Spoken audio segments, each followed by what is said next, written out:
c'était la merde. J'étais marié, j'avais des dettes. Et le vendredi soir, je prenais la voiture, je montais sur Paris pour faire tout le week-end et même dormir dans la voiture. Et j'ai fait 150, 170 000 de dettes. Mais toi, tu crois vraiment que grâce à la formation, c'est sa formation qui va te faire réussir? Non, c'est toi.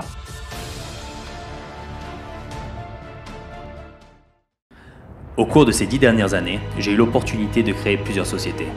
Les points communs de toutes les entreprises qui explosent sont le marketing et la résilience. Cela m'a confirmé que 20% des efforts rapportent 80% du résultat. Je suis Loïc Gossin et l'objectif de ce podcast est de vous aider à y croire et vous partager les secrets d'un business qui fonctionne. Hello Rafiki, comment vas-tu? Hello, Loïc, ça va très bien et toi? Ouais, très très bien, merci. Donc du coup, je vais te laisser une à deux phrases pour te présenter. Ok, bah Rafiki est entrepreneur de la formation, j'aime bien me définir par ça. Et bah, j'ai plusieurs entreprises qui sont liées à la formation et aussi à la prestation. Et par-dessus tout, ce que j'aime, c'est la transformation. Donc, aider les gens à passer à l'action malgré leur plus grosse peur, tu vois. Donc, c'est ça qui m'anime à fond parce que c'est quelque chose dont mon titre mentor m'accompagne tout le temps. Donc, aujourd'hui, je vis à l'île Maurice et je pense qu'on aura l'occasion de rentrer dans les détails. Et j'aime bien tout ce qui est business en ligne, parce que j'en fais, hein, parce que j'ai une école. Et, euh, et voilà à peu près tout avant que je donne trop d'informations pour les Bah, débuts. Mais voilà si un peu près ma petite présentation. super, super. Du coup, on va commencer dans le sujet avec quand tu étais jeune, est-ce que tu as toujours voulu entreprendre ou c'est venu sur le tas, c'est venu vraiment comme ça? Alors, quand tu es jeune, ouais, tu connais, enfin, tu sais, tu n'as pas cette définition de l'entrepreneuriat, ça n'existe pas. Mais il y a une seule chose où je me voyais quand j'étais petit, c'est ce fameux bureau où tu as encore sa cravate et tu fais des affaires, tu vois. Le mec bien habillé, bien sapé et il fait des affaires. C'est cette vision-là qui revenait à chaque fois quand j'étais petit. Et aussi, j'avais envie, pourquoi ça? Parce que j'avais envie d'aider mes parents parce qu'ils étaient en galère. Et je sais que ce forme de ce travail, tu vois, qui était pas très clair, je savais que ça pouvait m'aider à avoir beaucoup d'argent et de pouvoir créer la vie que je veux. Mais entrepreneuriat, je connaissais pas la définition. Je sais même pas en fait. D'accord. Et dès que tu as fait des études plutôt longues, pas longues, tu t'es lancé directement dans le travail ou tu as de suite lancé une entreprise? Non, on rentre dans la boucle normale, hein. Du salariat, des parents qui te poussent à faire des longues études pour que tu sois bien payé. Donc, non, je suis parti à l'école, jusqu'au lycée. Au lycée, j'ai fait mon bac. Ensuite, le bac, j'ai fait un BTS, un bac plus 2, logistique, en fait, pour gérer les entrepôts. À peu près comme, c'est comme si je travaillais à l'entrepôt Amazon. Bah, du coup, j'ai fait ces études-là pour gérer le stock et le flux.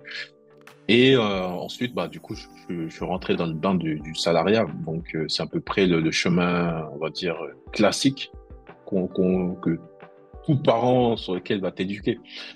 Et à l'école, j'étais pas excellent. Franchement, plutôt dans la moyenne basse. Plutôt de la personne qui avait toujours des problèmes de compréhension. Et même quand je faisais des week-ends pour réviser, c'était pour avoir la moyenne, tu vois. Des fois, j'arrivais un peu plus à faire plus que la moyenne, mais voilà, un élève très très moyen. Et l'école, c'était pas quelque chose qui était facile pour moi en fait. D'accord. Et du coup, quand tu as commencé après directement dans le stockage, à savoir opérer ça directement, et qu'est-ce qui a fait que tu t'es… après, est-ce que tu es devenu entrepreneur ou tu es de suite devenu mentor? Ma caractéristique, c'est que j'ai ma mère quand j'étais petit, je me rappelais, hein, elle était au téléphone tout le temps. Et moi, j'allais me cacher derrière la porte et écouter derrière la serrure ce qu'il se disait, tu vois. Et ma mère, c'était quelqu'un qui lui donnait beaucoup de conseils. Elle te jugeait pas. Tu venais avec les problèmes que tu avais. avec aucun jugement. Et c'est pour ça que bah, les gens la faisaient beaucoup confiance. Et en fait, j'ai hérité en fait de ce don en fait de comprendre les gens et de leur donner le meilleur chemin possible pour eux. Donc là, je te fais un petit teasing pour te dire, voilà, en fait, à la base, j'avais une qualité qui permettait de vraiment être à l'écoute des gens et, je sais pas, ils m'écoutaient, ils passaient à l'action, et ils avaient des résultats. Il y en a, ils n'avaient pas de résultats, mais ils avaient compris le chemin qu'ils devaient prendre et continuer. Mais j'avais cette facilité-là à impacter. Donc, c'est ça que naturellement j'avais à moi, mais je n'avais pas encore exprimé. Donc, après, quand j'ai commencé à travailler dans la logistique, bah, du coup, je suis passé euh, à entreprendre, mais dans le monde du VTC. VTC, c'est chauffeur privé. Mais avant, en fait, qu'est-ce qui m'a poussé? Un, c'était ma situation, c'était la merde. J'étais marié, j'avais des dettes. Financièrement, bah, l'intérim, très vite, bah, société de consommation, tu prends des crédits pour acheter. À l'époque, on avait acheté pour renouveler, enfin pour équiper l'appartement. Crédit, enfin il y avait ça, il y avait les parents, bah, les Africains ils demandent de l'argent pour aider telle famille, tel oncle, des gens que tu connais pas, tu vois, il faut envoyer de l'argent, tu envoies de l'argent. Donc, je suis rentré dans ces spirales qui fait que j'ai dit non, je peux pas continuer comme ça c'était le premier déclic. Et le deuxième, c'est une opportunité comme ça, il y a mon pote qui m'appelle. Je sais pas, j'étais un entrepôt et tout, il dit, enfin un entrepôt au travail, il me dit ouais, Rafiki, je me rappelle, tu avais acheté une voiture. Société consommation, une voiture, tout ça, bref, en crédit, bref. Tu as une voiture là? Tu sais qu'il y a Uber qui est arrivé et ils peuvent, avec ta voiture là, tu peux travailler avec Uber. Dis-moi, c'est quoi Uber? Et il m'explique qu'en fait, Uber, avec ta voiture, tu peux déplacer, tu peux gagner de l'argent en déplaçant des gens d'un point A à un point B, tu vois. Je fais, ah ouais? J'ai dit, mais il faut une licence. Enfin, une entreprise m'a dit, ah, tu peux venir comme ça. Je fais, non, t'es pas sérieux. Donc, du coup, j'y vais, je m'inscris en parallèle hein, de mon intérim. Et du coup, c'est là que je commence à bosser euh, en tant que salarié. Et le week-end, j'avais ma petite voiture. Et je montais sur Paris parce que, j'ai pas expliqué, j'ai commencé ça à Nantes. Donc, lundi au vendredi, je travaillais en intérim. Et le vendredi soir, je prenais la voiture, je montais sur Paris pour faire tout le week-end et même dormir dans la voiture. Ah ouais, il fallait. Wow. Début difficile, hein? Alors, Quand on sait où t'en es voilà, aujourd'hui, début l'entrepreneuriat. difficile. Ouais. Donc, du coup, j'ai commencé comme ça. Et après, bah, du coup, ça a commencé à devenir intéressant parce que j'arrivais à faire mes 200 euros, voire 500 euros en plus dans le mois avec cette activité-là, en plus mon salaire que j'avais. Et ensuite, j'ai dit. Et après, bah, il y avait la vague des taxis qui se révoltaient parce que on était dans l'inégalité. J'avais pas de licence, j'avais pas d'entreprise, je travaillais pour Uber et de l'application. Donc, du coup, il y a des lois qui sont passées. Et du coup, on s'est professionnalisé. Je me suis formé, j'ai eu le diplôme. Et là, j'ai vraiment créé la structure. Et j'ai arrêté de travailler pour l'intérim. Et c'est là que je commence les vraies armes en fait de l'entrepreneuriat, les vraies difficultés, l'URSSAF. Enfin, là, tu connais vraiment tout quoi. Et c'est là que commence un vrai apprentissage, on va dire, très difficile. Alors qu'à l'époque, j'avais ma femme et j'avais 2 enfants Ah ouais, ouais. Mais c'est vrai quand j'ai qu'on commencé. on en parle pas beaucoup, mais un entrepreneur, enfin, la différence entre un entrepreneur et un salarié, souvent le salarié, il a besoin d'être bon dans une thématique, il a besoin d'être bon dans le pourquoi il est embauché.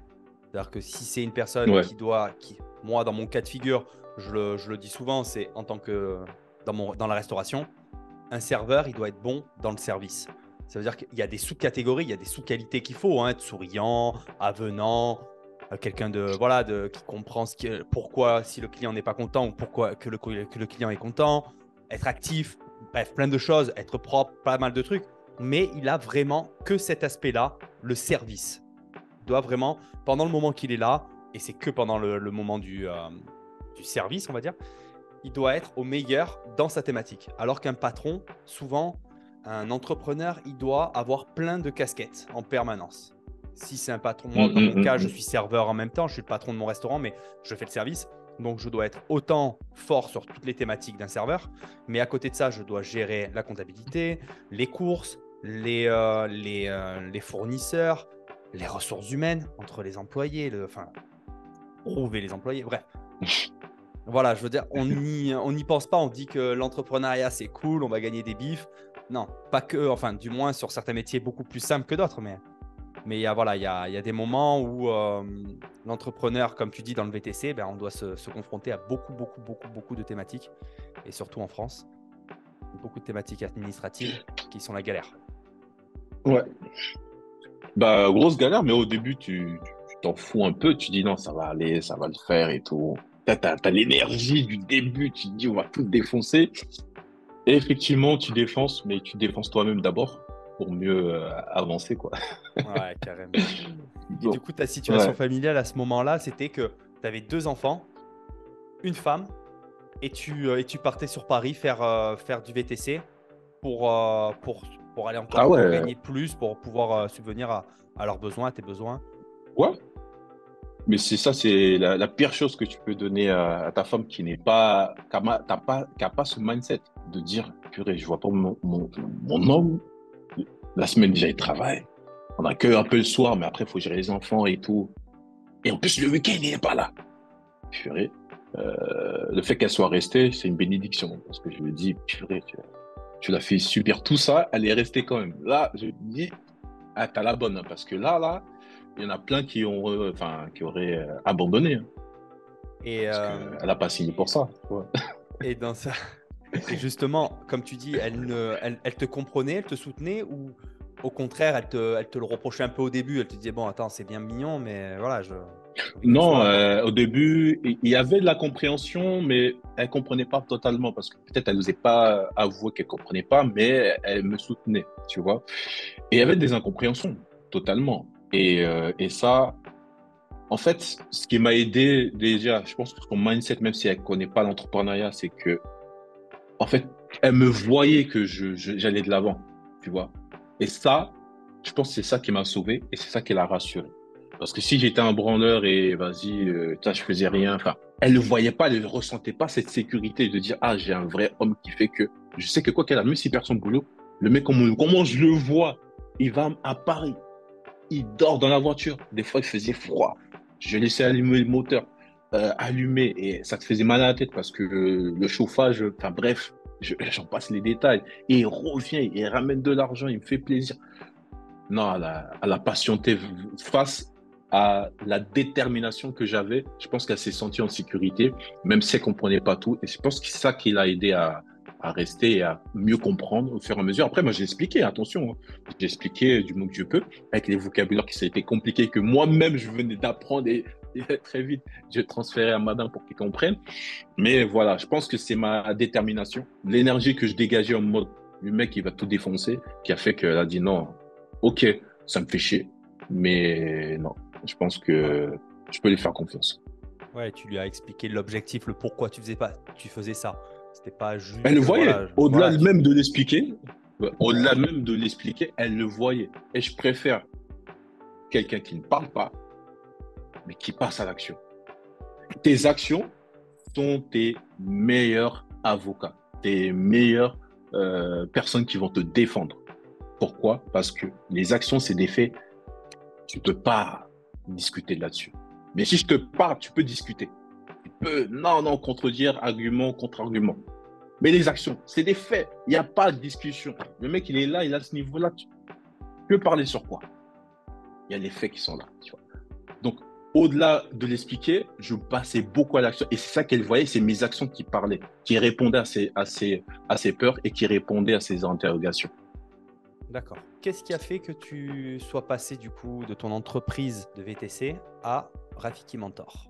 Rafik et Mentor, Ça s'est oui, fait en formation, oui. genre en même temps, ou ça s'est fait il y a eu une scission, tu as arrêté l'un, tu as commencé l'autre? Non, oui, ça, il y a une transition de 2 ans. 2 ans à peu près, 3 ans. On va dire, ouais. On va dire 3 ans complètement. Parce que je fais la première année VTC, effectivement, je recrute des chauffeurs, crée une petite armée, une équipe de choc. Je loue des voitures pour mes employés, pour qu'ils travaillent. Enfin, j'essaie d'avoir un système, tu vois, un gestionnaire. Et première année, je fais mes 104 chiffres d'affaires. Un truc que j'ai jamais fait en tant que salarié. Un truc que j'ai jamais vu. Tu vois. Des virements que Uber t'envoie, des 2000, 3000 par semaine, parce que eux, c'est le système américain.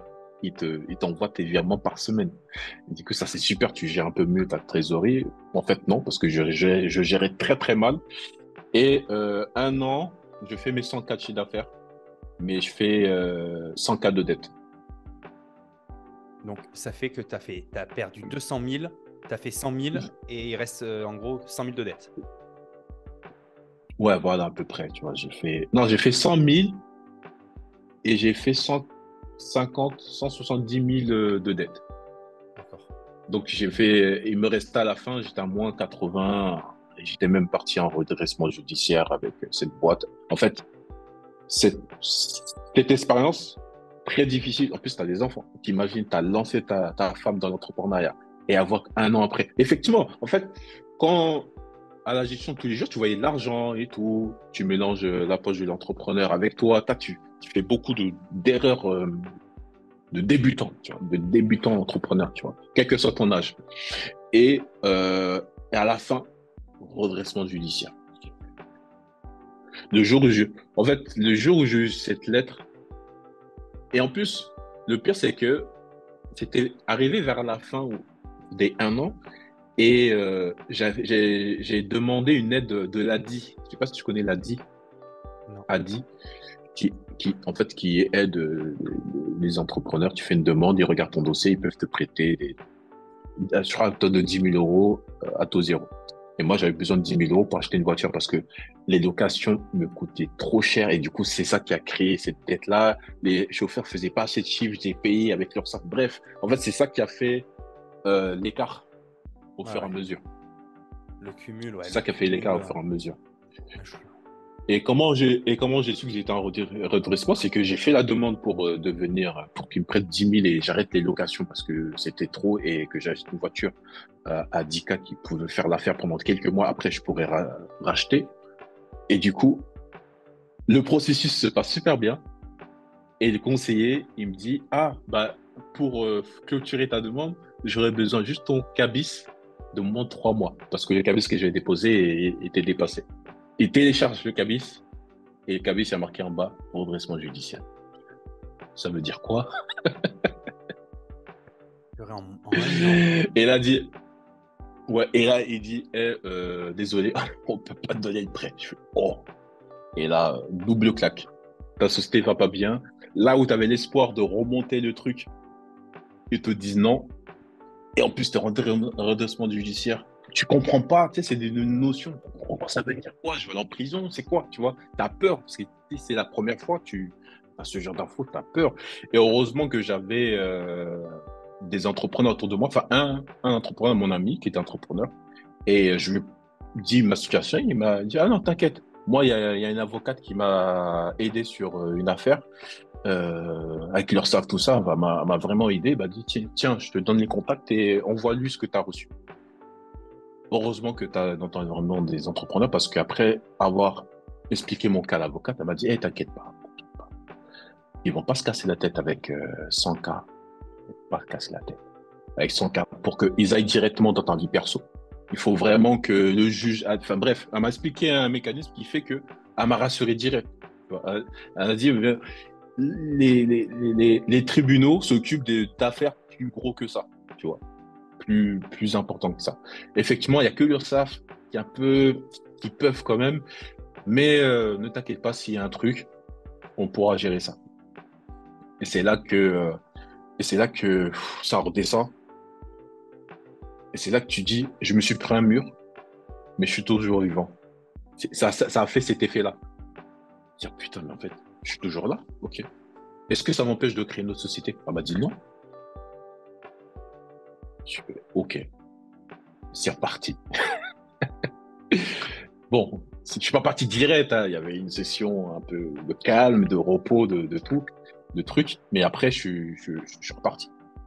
Et je suis pas parti directement à créer un organisme de formation parce que c'est avec la formation que je suis devenu, on va dire, Rafiki Mentor. J'ai transité d'abord avec le convoyage. Pas le convoyage de fond, convoyage, c'est ça? Ouais, mais je Transporter sais pas ce que c'est. juste le véhicule. tu transportes le véhicule. Par exemple, j'ai un exemple. Tu achètes une voiture chez Mercedes et tu prends l'option livraison. Donc, du coup, il va envoyer un joker pour ramener ton véhicule à la maison. Donc, nous, on déplaçait le véhicule de concession au client. Mais généralement, c'était des entreprises. Donc, du coup, on déposait les voitures des salariés de l'entreprise. Donc, on faisait ça dans toute la France. Donc, grâce à mon expérience de VTC, je comprends mieux, j'apprends certaines choses. Et j'ai ma vie de famille à côté aussi. Donc, je me suis dit, mais comment je peux faire pour voilà, gagner de l'argent sans mettre trop de temps dehors comme j'ai fait avec le VTC? Et c'est là que j'ai trouvé, bah, ton cerveau y réfléchit. Et c'est là que j'ai vu que j'ai testé un de mes voisins qui avait rien à faire. J'ai dit, t'as une auto-entreprise là ou pas? Je crois qu'il a même pas d'auto-entreprise. Je lui ai demandé, est-ce que tu veux déplacer des véhicules? Il m'a dit oui. Et je suis tombé sur un fan de véhicules. Donc, j'ai dit, bah, pour 30 euros ou pour 20 euros, est-ce que tu peux me déplacer ce véhicule-là de A à Z? Bah, même gratuit, même gratuit, je te le fais. Tellement elle aime les voitures. Et nous, bah, avec cette sous-traitance, parce que j'étais en sous-traitance, bah, du coup, on avait des véhicules neufs. Des véhicules neufs à déposer. Donc, du coup, lui, ça le plaisait. Instagram et tout, Snapchat, voici, tu vois. Donc, je tombe sur lui et je commence à lui déléguer certaines tâches, certaines missions. Après, je dis, hey, écoute, pour être tranquille, ouvre ton auto-entreprise parce que là, je peux pas aller plus loin que ça. Vas-y. Et il ouvre son auto-entreprise et là, c'est comme ça que je fais ses factures. Et là, je crée système. C'est-à-dire que moi, je négocie avec la grosse plateforme les missions. J'étais en call avec eux pour prendre les meilleures missions et je déléguais les missions. Les missions. Et lui, il appelle ce premier, on va dire prestataire, sous-traitant. Il appelle d'autres potes. Bah oui, il fait la publicité. Il appelle d'autres potes qui appellent d'autres potes. Ouais, tu sais, on peut voir des véhicules, des vrais BM, tout ça. Tu sais, il s'amusait un peu, tu vois. Et là, c'est bon. Là, je crée une équipe de 5 personnes. Et là, la plateforme, elle devient dingue. Parce que dès qu'il y a une urgence, parce qu'ils avaient comment dire, des personnes, des indépendants, du jour au lendemain, ils peuvent pas et ils laissent la mission comme ça. Et moi, je prenais les missions d'urgence et j'avais l'équipe. Ah, ok, t'as une urgence là? Et je les dépannais et ils voyaient que j'assurais en fait. Et comme ça, en restant chez moi, au téléphone avec la plateforme, j'arrivais à faire mes premiers 2 000 à 3 000 euros par mois. Comme ça. Juste en déléguant. Mais bon, ça te prenait quand même beaucoup de temps pour parler avec la plateforme ou c'était assez rapide?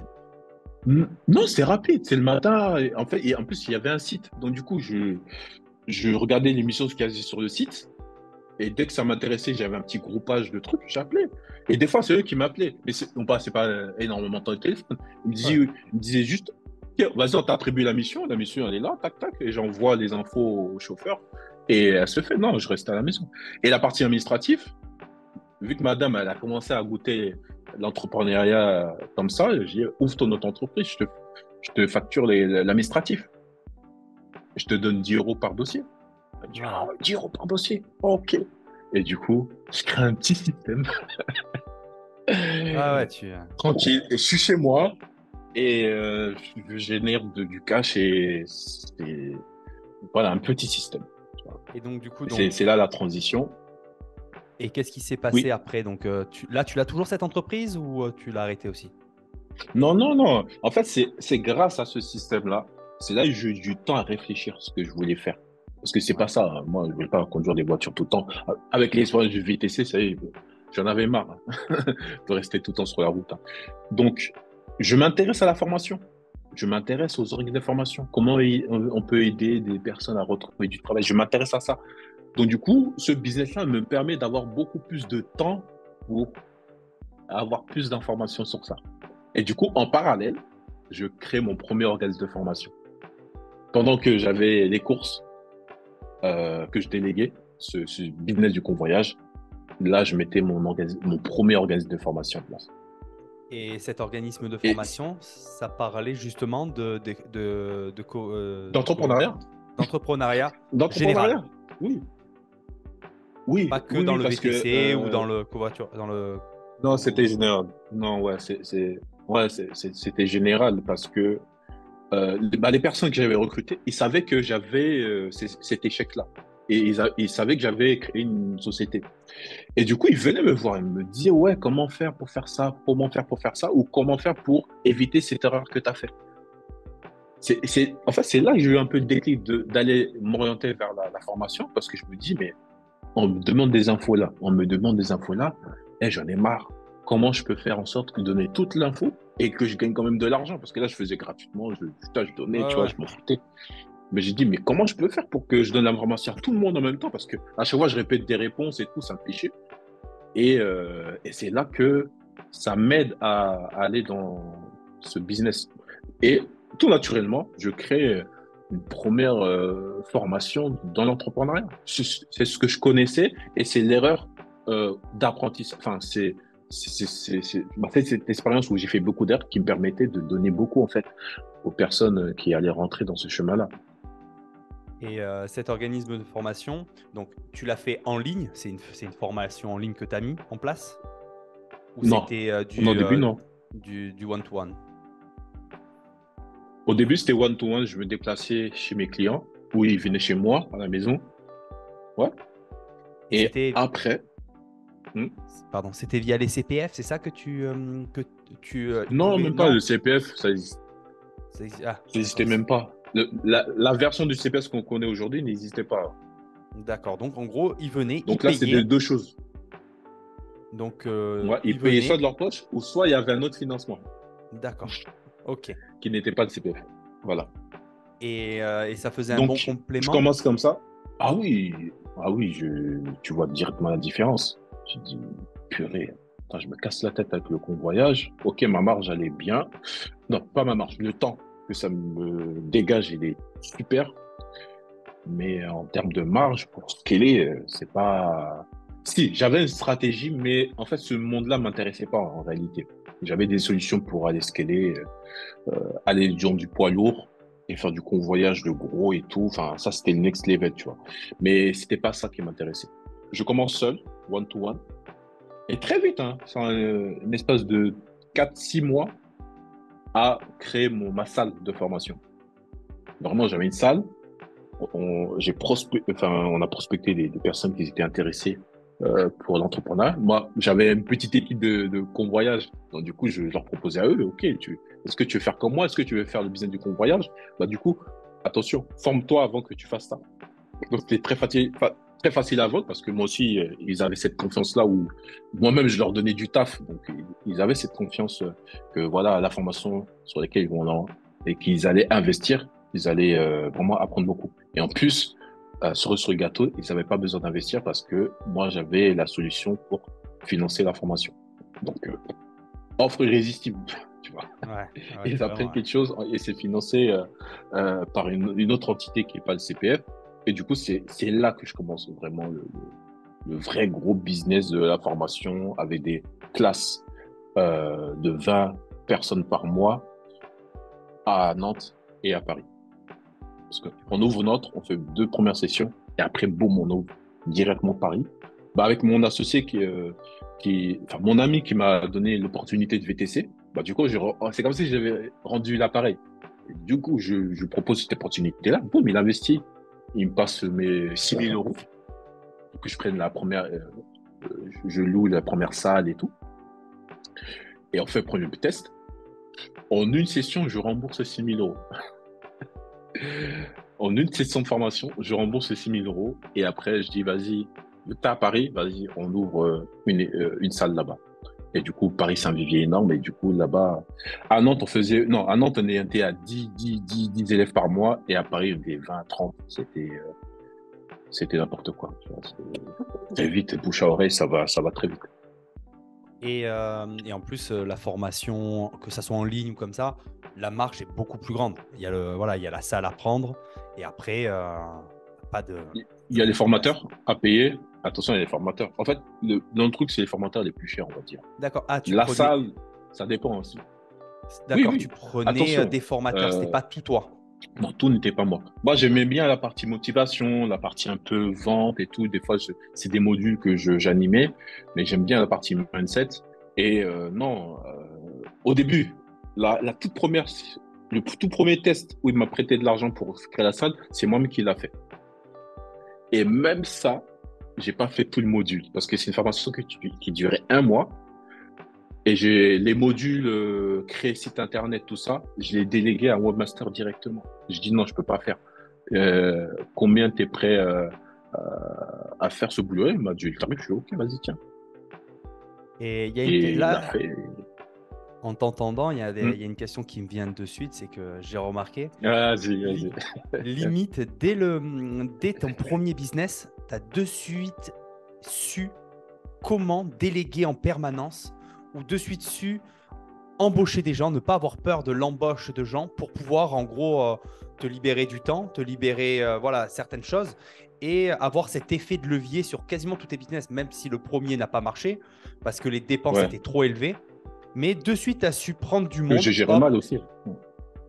Hmm, ça arrive, hmm, c'est des choses qu'on apprend sur le tas et il faut hmm. toujours, voilà, comme tu dis, il y a des dépenses, tu étais plus jeune, il y a dû avoir, ça a dû être très difficile à ce moment-là en intérieur, mais quand on regarde de manière globale, c'est surmontable et tu l'as fait.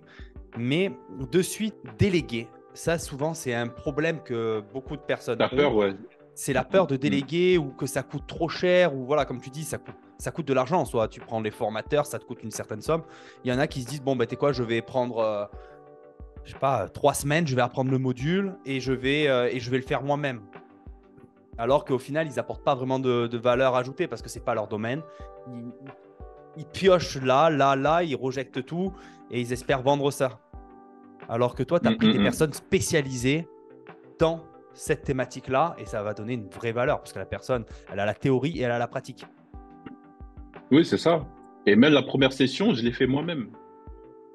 En fait, les sessions de formation, la première, comme je t'ai dit, j'ai fait 80% et j'ai les 20% formateurs. Et les 80%, je n'étais pas spécialiste. Mhm. Déjà, je n'avais même pas la formation de formateur parce que dans ce monde-là, on t'oblige, et ce n'est pas obligatoire, de faire la formation de formateur, je ne l'avais pas. Mais comme je te disais au début, c'est que j'avais naturellement ce côté conseil, ce côté je t'apporte. Donc c'est ça qui m'a sauvé. Je prenais des sujets que je ne maîtrisais pas trop, mais je sais pas, mon énergie, la manière dont j'explique, les gens, ils y retenaient. Et eux-mêmes, des fois, ils allaient chercher l'information. Donc c'est comme ça que je me suis débrouillé. Et très vite, effectivement. En fait, il y a un truc que j'ai compris peut-être à ce moment-là avec le VTC où je passais du temps dehors, c'est la notion de temps, mais pas d'argent. Quand tu gagnes du temps, tu gagnes de l'argent sans faire exprès. Et quand tu veux absolument gagner de l'argent, tu ne gagnes pas de temps. Tu en perds. Parce que quand ton objectif principal, c'est trop d'argent, ça veut dire quoi? Vrai, dans concret. Ça veut dire quoi? Dans mon exemple de VTC, de centre de formation, je veux gagner beaucoup plus d'argent, donc du coup, je ne délègue pas. Cet argent que je donnais à ce formateur, je vais le garder pour moi. Donc, ça veut dire que tu as moins de temps. Tu détruis un peu plus de ton propre temps. Parce que tu veux avoir beaucoup d'argent. Donc, quand ton objectif il est comme ça, tu détruis ton temps toi-même. Tu vois. Après, si c'est quelque chose qui t'anime, c'est ta passion, ça c'est autre chose. Tu vois. Parce que ça te monte ton énergie. Alors que moi, non. Former des trucs que je connais pas, c'est pas mon truc. Donc, du coup, mon objectif, c'était le temps. Et j'avais conscience que c'était la ressource la plus importante de ta vie. C'est pas l'argent, c'est le temps. Tu as un temps de vie, utilise-la au mieux. Donc, du coup, effectivement, l'argent que je vais donner aux formateurs, je vais faire moins de marge. Ça, c'est évident. Ma marge, elle baisse bien. En plus, les formateurs te donnent 50 euros de l'heure, 100 euros de l'heure, ça dépend de leur niveau. Ils te blindent bien comme il faut. Mais j'ai du temps. Rappelle-toi, la société de convoyage, qu'est-ce qui m'a permis de créer le business de formation? Ah, le temps. C'est que je me suis dégagé du temps et je Tu me peux suis réfléchir. posé, réfléchir et je peux mettre en place. Et là, pareil, très vite, je refais la même chose. Je recrute dès le début des formateurs. Ils s'occupent même de la création des supports de formation, tout, je leur délègue tout. Tant qu'ils font leur table, je les paye, je leur donne tout. Et comme ça, moi, j'ai un système automatisé qui est physique, mais qui est automatisé, on va dire. Et comment, à un moment donné, Bon, du coup, c'est à ce moment-là où tu es, dans le convoyeur, tu es convoyeur, tu as cette société. Donc, du coup, tu gagnes tes 2 000 à 3 000 € par mois. Et du coup, c'est grâce à ça que tu réinjectes dans justement dans cette formation-là, dans ce système. Ouais, je rachète un peu. J'avais pas beaucoup. Ça finançait beaucoup ma vie, mes dépenses perso. Mais comme je t'ai dit, il y a mon pote qui a fait un apport de 6 000 € pour Ah oui, c'est vrai. C'est vrai. accélérer. Tu vois ce que je veux dire? Donc, j'avais pas forcément d'argent pour prendre une salle parce que quand je me suis renseigné pour prendre une salle et tout, c'était galère. Je dis, putain, faut avancer de la caution plus les mois. Je fais, ah ouais, ok. Et si tu prends une formation, une location très courte, ça coûte très cher, tu vois. Donc, du coup, non, j'avais même pas d'argent pour forcément pour investir totalement. J'avais besoin d'aide. Et grâce à cette accélération, moi j'ai gagné et lui aussi il a gagné aussi. Par quel biais tu fais l'acquisition de clients à ce moment-là? Est-ce que tu faisais de la pub internet sur Facebook? Tu allais sur des groupes? Que au bouche à oreille? Quel était on va dire le levier pour te faire connaître, surtout à Paris, que tu connaissais pas sûrement pas beaucoup de monde, on va dire, d'entrepreneurs qui voulaient avoir des conseils? Comment tu as fait pour réussir à attirer et remplir cette salle? Délégué. En fait, mon associé, à cette époque-là, mon associé était un commercial. Donc du coup, je me dis, vas-y, je te donne 30%, occupe-toi de la force de vente. Et lui, il a dit, ok, vas-y, y a pas de souci. Il a créé un groupe WhatsApp, je sais pas quoi, il a appelé tous ses potes, il a dit, qui veut travailler avec nous comme apporteur d'affaires? Donc du coup, il a recruté des apporteurs d'affaires qui allaient, eux, chercher des personnes intéressées. Et vu que l'offre, elle était irrésistible, on te paye une formation pour monter ton business et en plus, c'est financé. Donc, c'est ça qui a fait que ça a accéléré. Tu vois, D'accord, l'affiliation en fait. j'ai délégué cette partie. Ouais, ouais, j'ai délégué cette partie commerciale. Moi, j'étais pas fort en commercial. Et lui, je t'explique les techniques qu'il a fait, c'est que il avait déjà un réseau de personnes qui étaient, voilà, qui avaient des connexions un peu partout. Donc, c'est plutôt du bouche à oreille qu'on avait des clients. Pas de publicité sur publicité qu'on payait. Je crois qu'on a fait un webinaire vraiment cassé, qu'on a essayé de copier les infopreneurs, mais on a fait un comme ça, tu vois. Mais sinon, tout le reste, tout le flux, c'était de l'affiliation, on va dire. On va dire, c'était ça. Tu D'accord. ramènes quelqu'un, je te reverse une com. Et vu qu'ils avaient tous des autres entreprises, c'était facile de facturer les personnes, en fait. Ah, c'est super intéressant. Donc, un vrai système. Non, l'affiliation, c'est très très puissant en plus à ce niveau-là. Ça attire. Si en plus il y a une commission de retour, des fois il y a des cadeaux, on va dire des cadeaux quand c'est de l'affiliation de produits ou quoi, ils reçoivent le cadeau gratuitement ou quoi que ce soit. Mais c'est vrai que c'est quelque chose de très puissant. Et du coup, maintenant, tu as fait l'organisme de formation. Qu'est-ce qui te fait passer à Rafiki Mentor? Rafik et Mentor.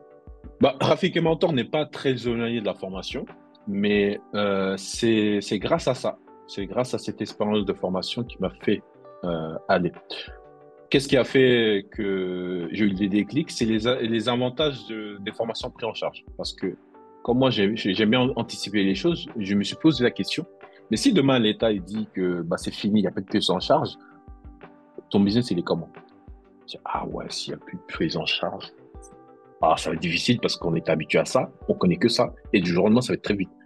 Donc du coup, j'ai dit, qu'est-ce qui te permet de commencer à créer une sécurité dans ton business?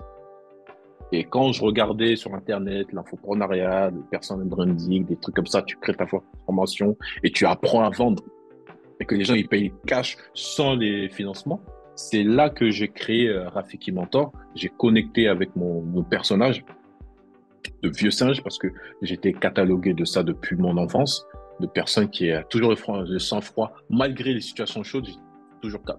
Il y a pas de, je m'excite. Toujours le mec dans une situation plus compliquée, c'est le mec qui reste que calme. Tu vois. Ouais. Et du coup ça, je kiffe et j'aime bien rigoler. Tu vois, j'aime bien rigoler, j'aime bien faire des blagues. Donc du coup, le personnage du Roi Lion, en fait, c'est ça. C'est le personnage du Roi Lion qui s'appelle Rafiki. Ouais. Tu vois le vieux singe Ouais, qui l'adore. a aidé Simba. Le moment où coup de bâton, c'était ça. Dès que je regardais, j'ai dit, mais ça c'est moi ça. Ça c'est le singe là avec ses fesses rouges là, c'est moi. C'est moi. Tu vois. Et tu donnes le coup de bâton et le gars il va reprendre son royaume. Je dis, non, ça c'est le kiff. Et là, mon business en ligne, l'infopreneur que je voulais mettre en place, le nom sort de là. Rafiki, mentor. Parce que j'aime pas le côté, enfin, côté coach, c'est bien, mais j'aime pas dans le sens où ça, c'est ma personnalité. Moi, mon apprentissage, j'aime bien être des personnes qui sont dans l'industrie, dans le truc, et qui sont pas gentils avec moi. Tu fais ci, tu fais ça, sinon je te gifle, ou vas-y, casse-toi. Enfin, des trucs qui te poussent. Mentor, quoi. Il est dans l'industrie, il connaît, tu vois. Il n'y a pas besoin de discuter, t'es peur, on va commencer à regarder. Non, non, non, non. On est dans le concret, tu vois. Comme quand tu regardes les films de Bruce Lee, quand tu vas dans les écoles, tu vois le mentor, on est là direct, tac, on y va. Moi, ça, c'est mon truc d'apprentissage que je kiffe. Et du coup, je suis resté dans ce mode-là, mentor, la personne qui te dit quoi faire. Il n'y a pas de développement personnel à pousser à fond. C'est vas-y, tu fais ça, Ouais. ça, ça, ça, ça, tu m'écoutes. Vas-y, basta. Action, Tu vois. action, action. Si tu veux pas, casse-toi. Ouais, voilà. Tu vois. Donc, du coup, j'aime bien ce côté mentorat parce que ça représente plus ce que, comment j'ai appris en fait et ce que moi je veux faire comprendre aux gens aussi. D'accord. C'est pour ça que j'ai affilié les deux. Rafiki, le vieux singe, et mentor, c'est coup de bâton. On n'est pas là pour rigoler et à faire 10 000 heures de développement personnel. Voilà. Allez, action. On parle pas, enfin on parle pas. On parle un peu, mais par contre tu dois mettre en action direct Oui, pour voilà, pour de suite voilà. avoir du résultat. Parce que de toute manière, ce qui démotive le plus souvent, c'est le manque de résultats. Et si on en est trop là à tergiverser, à trop à réfléchir, le mieux, le pas. Souvent il y a comment ça s'appelle dans les vidéos d'Alec Henry, il dit toujours fait est mieux que parfait. Et du coup, c'est vrai que voilà, en gros, c'est le fait de passer à l'action mieux que avoir la perfection, le meilleur tunnel de vente, la meilleure façon de parler, le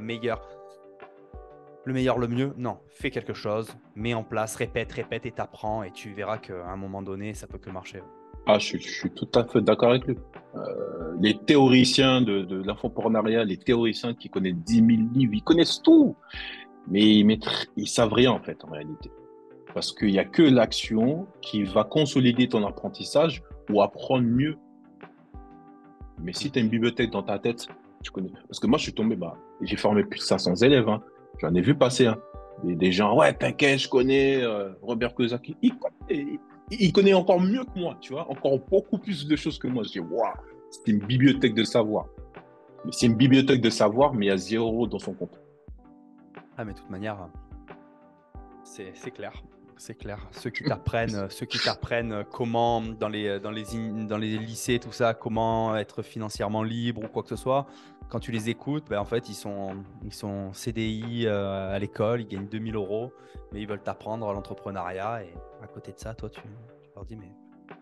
Alors que mieux vaut écouter quelqu'un qui a réussi quelque chose, avec ses erreurs, avec ses échecs, Ouais, voilà. avec ses doutes, et il dit, oui, mais j'ai quand même avancé, pas juste théoriquement, ça devrait marcher.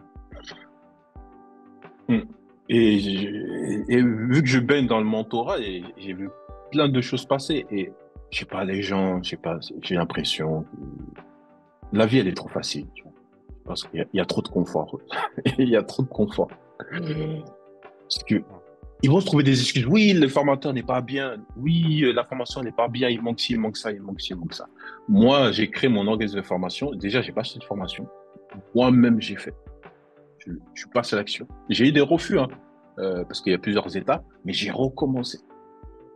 Donc, des fois, quand on va me voir, ouais, mais t'avais un tel, sa formation. J'ai dit, attends, je crois que c'est sa formation qui va te faire réussir. Ok, en termes marketing, on le fait tous. Oui, grâce à ma formation, ceci, cela. Mais toi, tu crois vraiment que grâce à la formation, c'est sa formation qui va te faire réussir? Non, c'est toi. C'est toi. C'est pas lui. C'est toi. C'est des actions. Toi, ça veut dire quoi? C'est des actions. Ok, j'ai l'information. Je mets en pratique. Ça marche pas. Je remets en pratique. Ça marche pas. Je remets en pratique. En fait, c'est ça. En fait, je vais donner le secret en live avec toi.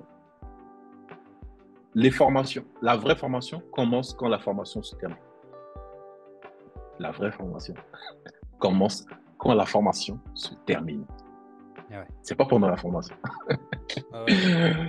Quand on apprend quelque chose, c'est très bien. On a de la théorie, on a des secrets que le formateur a mis en pratique, a appris. Donc, on a des petits raccourcis, des outils. Mais par contre, si tu ne vas pas sur… voilà, tu as les outils, mais si tu ne vas pas sur la voiture à essayer de changer ou quelque chose, en fait, les outils ne servent à rien. Soit la seule chose, c'est tu risques de les perdre au fur et à mesure du temps si tu ne les mets pas en pratique de suite et ils ne servent à rien, quoi. Oui, oui. Et c'est pour ça que je parle de vraie formation. Celle qui va vraiment t'apprendre, c'est après la formation. Par exemple, tu as peut-être pris des coachings. Moi, j'ai pris des coachings personnalisés. C'est toujours après 6 mois de ce coaching-là que tu commences à voir les résultats de la chose. C'est pas à ce moment-là. Parce que marketingment parlant, ils vont te dire, oui, t'inquiète, le coaching va t'aider à atteindre ça. Mais en réalité, ça vient 6 mois après. Mais tu es obligé de faire cette action-là, que tu comprennes quelque chose, tu mets en pratique, tu fais des erreurs, tu réajustes pour que tu as le résultat. Le coaching que tu as pris dans 6 mois, et il y a 6 mois, te donne les effets 6 mois après, voire un an après. Et c'est là la réalité et la difficulté de l'impatience des gens. Dire, ah, j'ai payé un coaching et tout, ça m'a rien servi. Ah ouais? Ça t'a rien servi? Tu as fait quoi après le coaching? Est-ce que tu as été endurant? Est-ce que tu as été persévérant? Non, j'arrête. Ok. C'est la faute à qui? Ouais, c'est la faute à lui. Ok. Un entrepreneur, c'est quelqu'un qui se victimise ou c'est quelqu'un qui est responsable? Non, qui est responsable. Tu veux me sortir quelque chose de responsable là? Non. Allez, mets-toi au travail.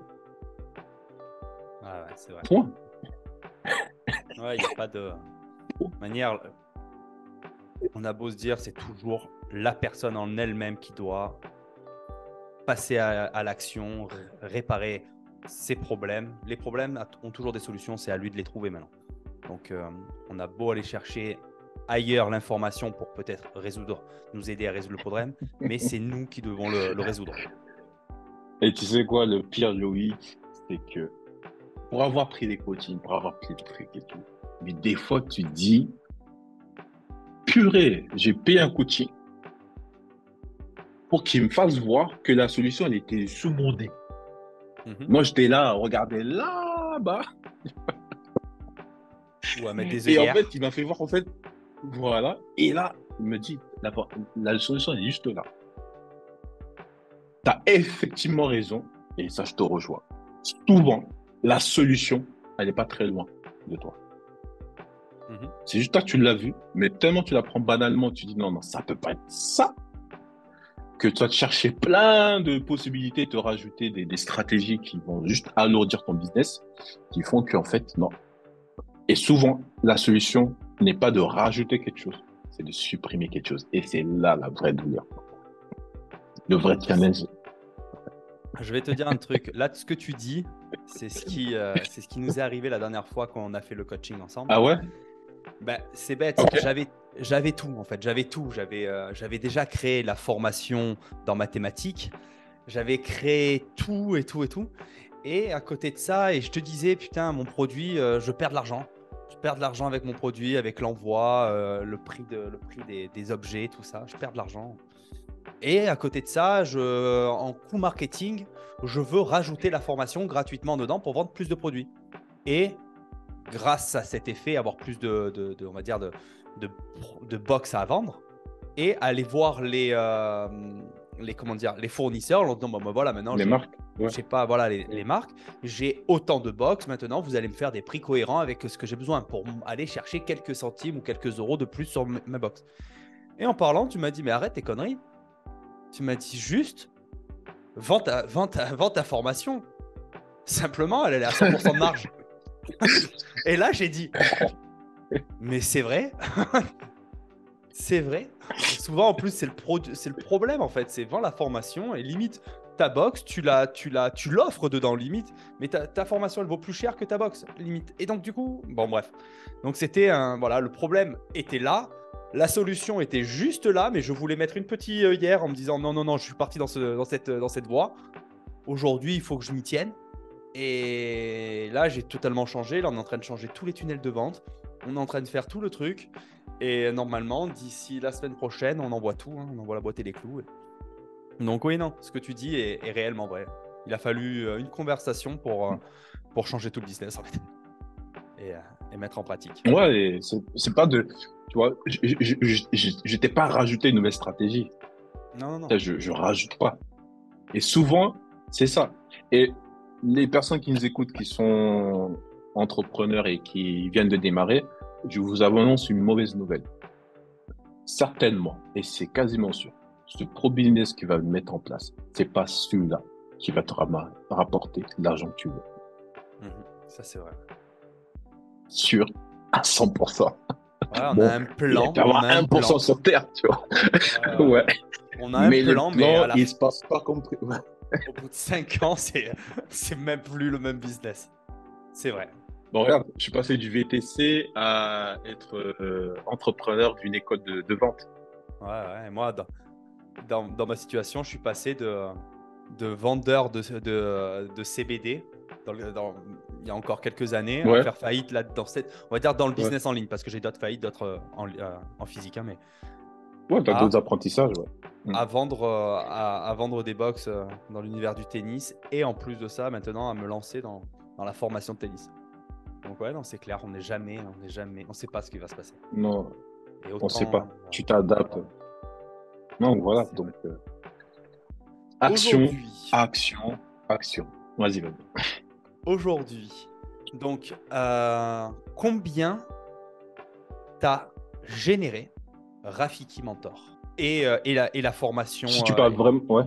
et la formation, on va dire depuis que tu t'es lancé, tu as quitté l'univers du véhicule, on va dire que ça soit du Ouais. VTC ou du convoiturage, j'arrive pas à le dire, le mot, j'arrive pas à le dire depuis tout à l'heure. Convoyage? Hmm. Non. Convoyage. Voilà, du convoyage.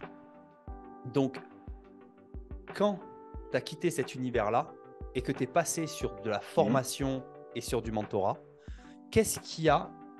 combien tu as généré en combien d'années? Ah, si on parle de chiffre d'affaires, chaque année, dès que on a mis en place cette salle de formation, on faisait du 500 000 euros par an.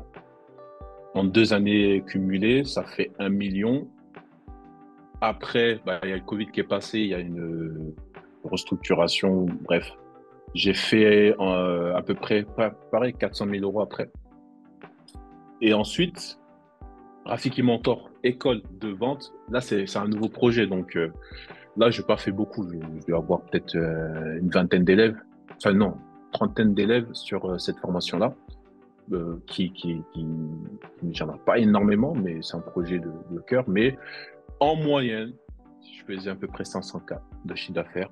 Et moi, en tant qu'associé, je récupérais au moins à peu près 10% de cette somme-là. 10 à 20%. Donc, ça dépend. Et c'est ça qui m'a permis de m'expatrier, de voyager. Et en plus, sans compter les coachings. J'ai oublié les coachings. Parce que les coachings parce que, en fait, quand je mets mon centre de formation, et même pas, je finis l'année.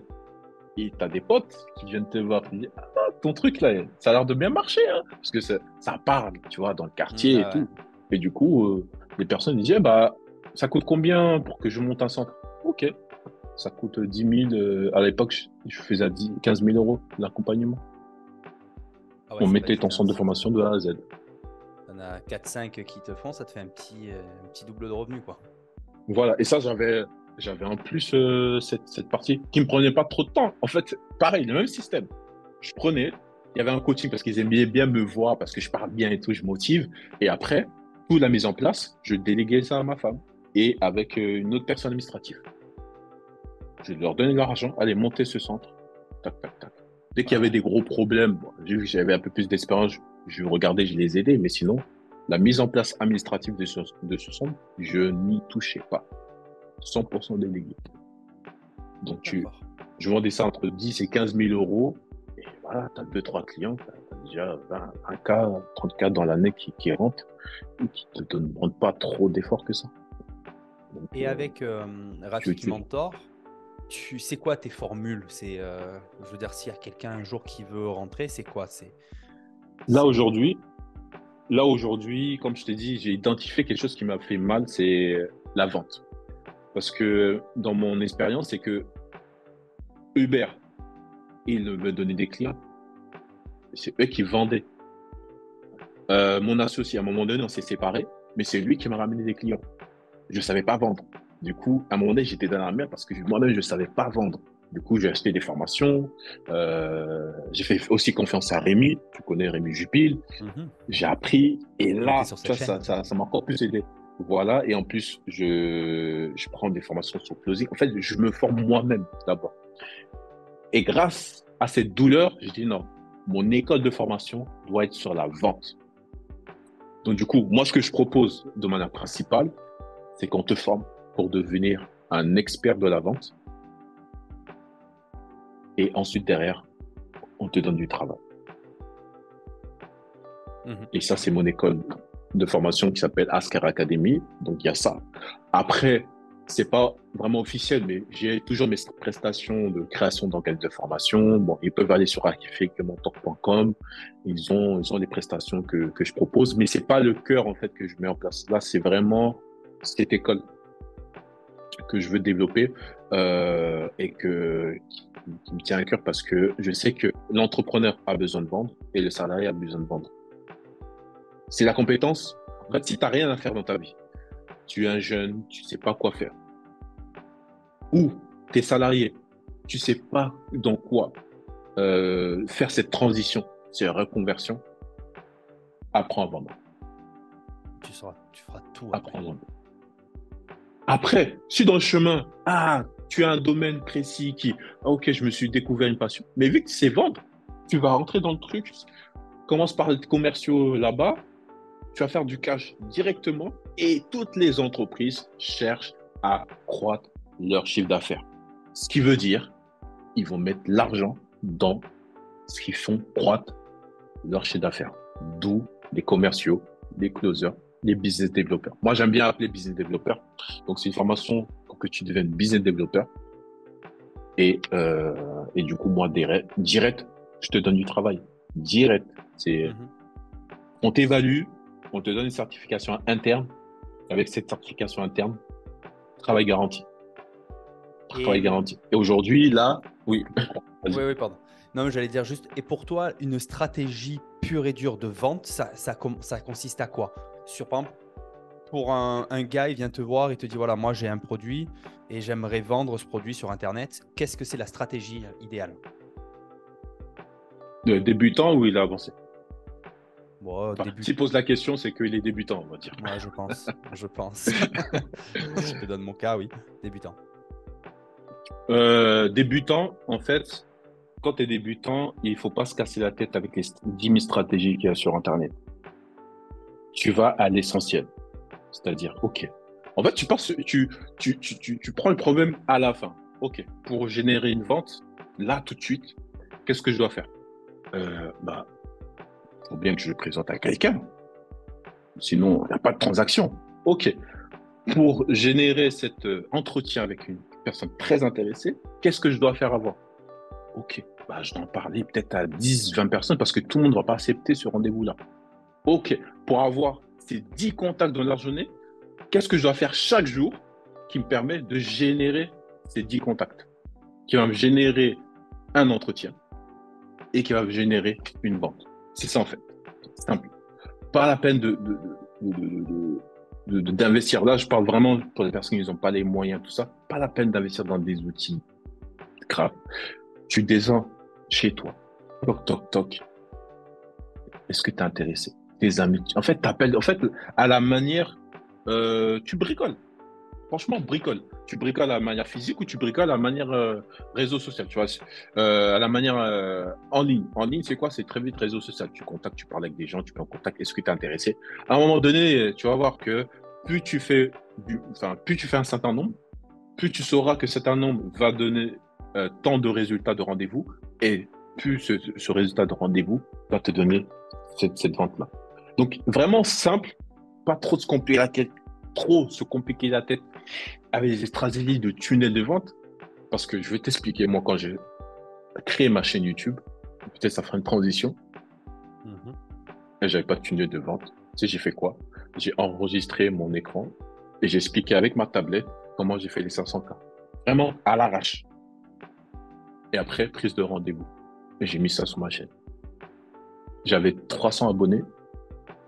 Voilà, j'ai juste 300 abonnés et ils venaient regarder. 300 abonnés, ça m'a généré 20 000 euros de chiffre d'affaires. Bah, ça va faire une très belle transition.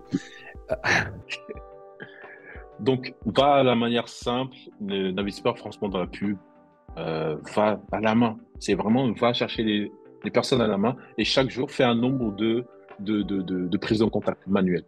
Ça, c'est. Alors, ce que tu dis, c'est vrai, c'est vrai. Mais par contre, moi, par exemple, sur le système de ma box par abonnement, j'avais pas du tout envie.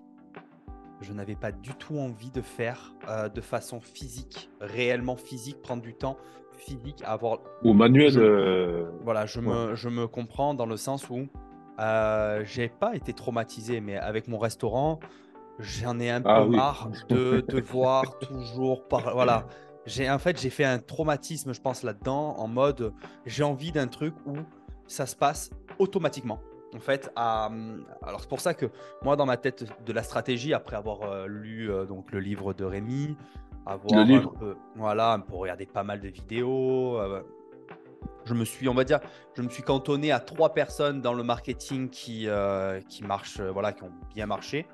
Et dont un, c'est mon ami qui me fait d'ailleurs, qui est là en train de me faire mes tunnels de vente, qui me fait tout ce qui est pub, qui va me faire toutes les pubs sur les réseaux.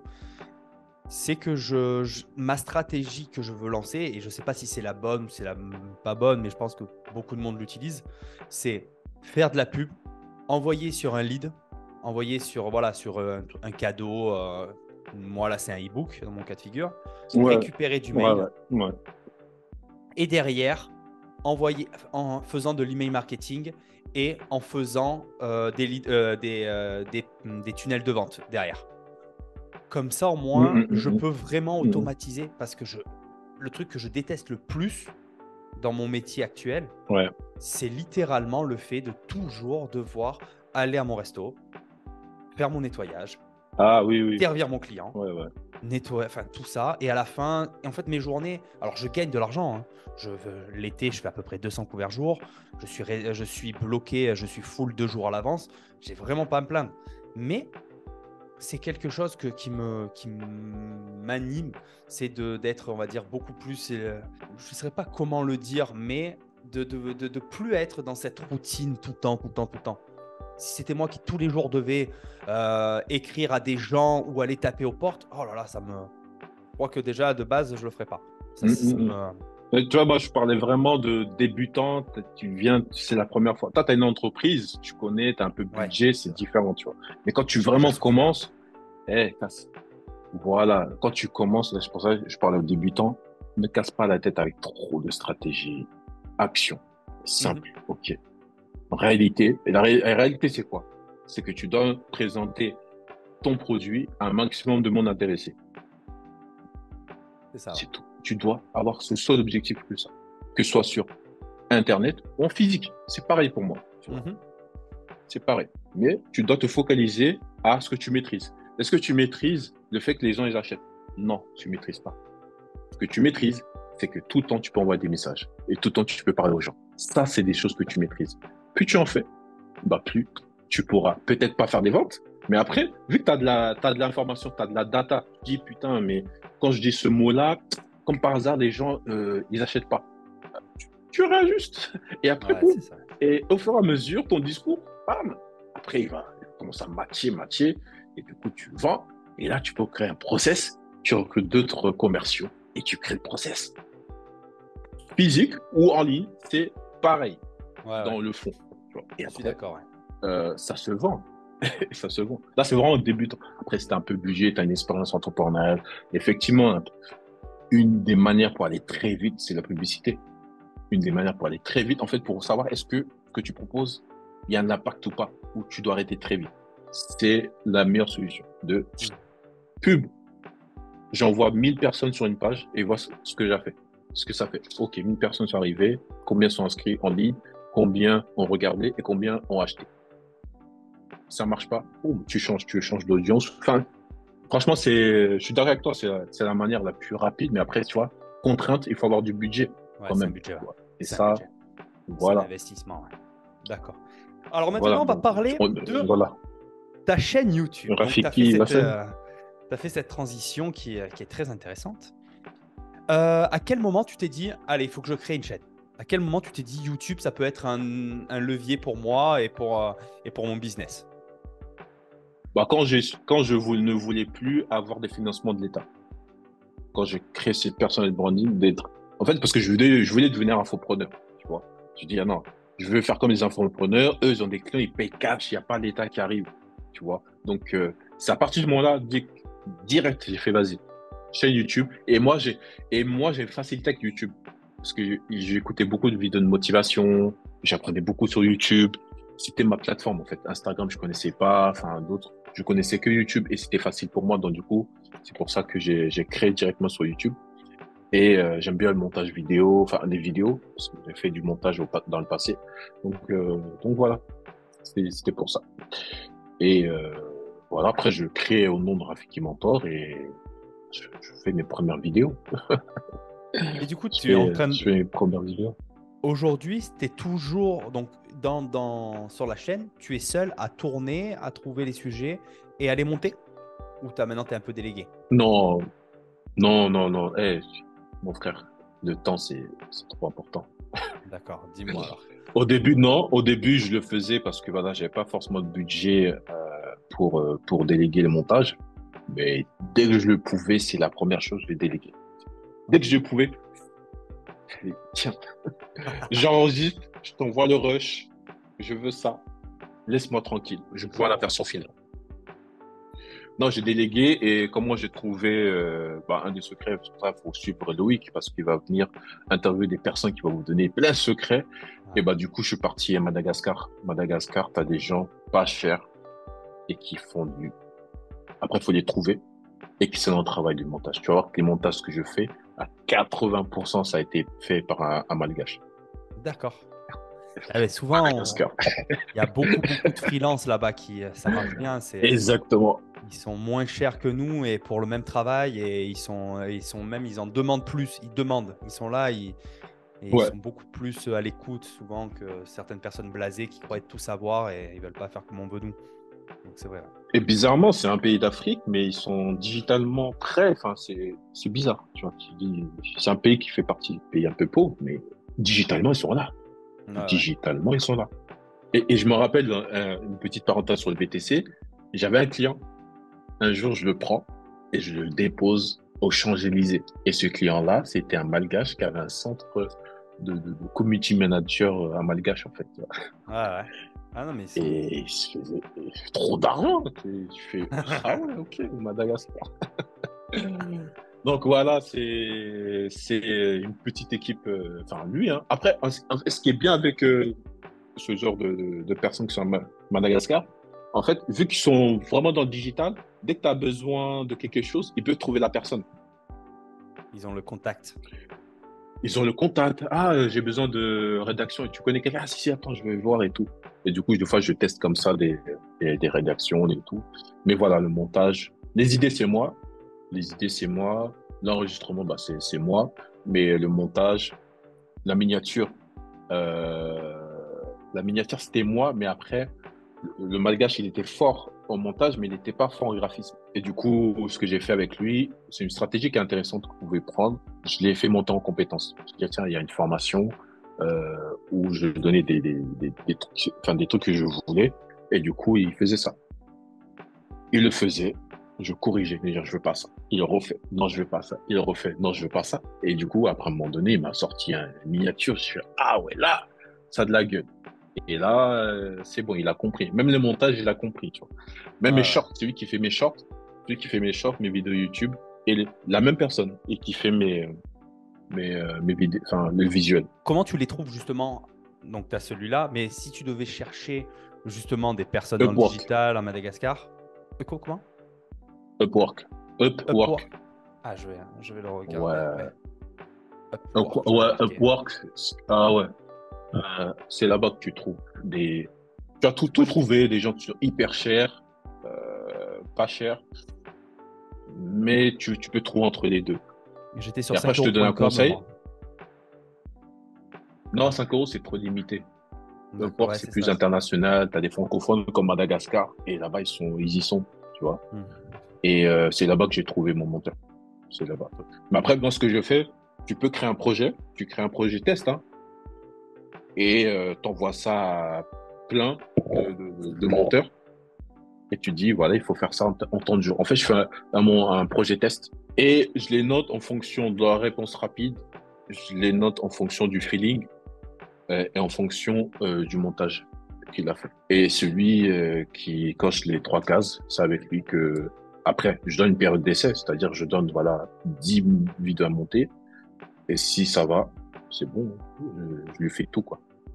Ah, tu le gardes. Donc, fais une truc de sélection, tu envoies des projets. Prends pas le premier monteur qui a un bon truc, bien fait. Non, non. Alors que moi, le monteur, il avait un profil dégueulasse. Limite, t'avais pas envie de lui envoyer. Mais dès que tu as envoyé les instructions et tout, il le faisait. Et même quand il faisait des erreurs, il assumait qu'il a fait l'erreur. Et ça, j'aime bien parce que tout le monde n'est pas parfait.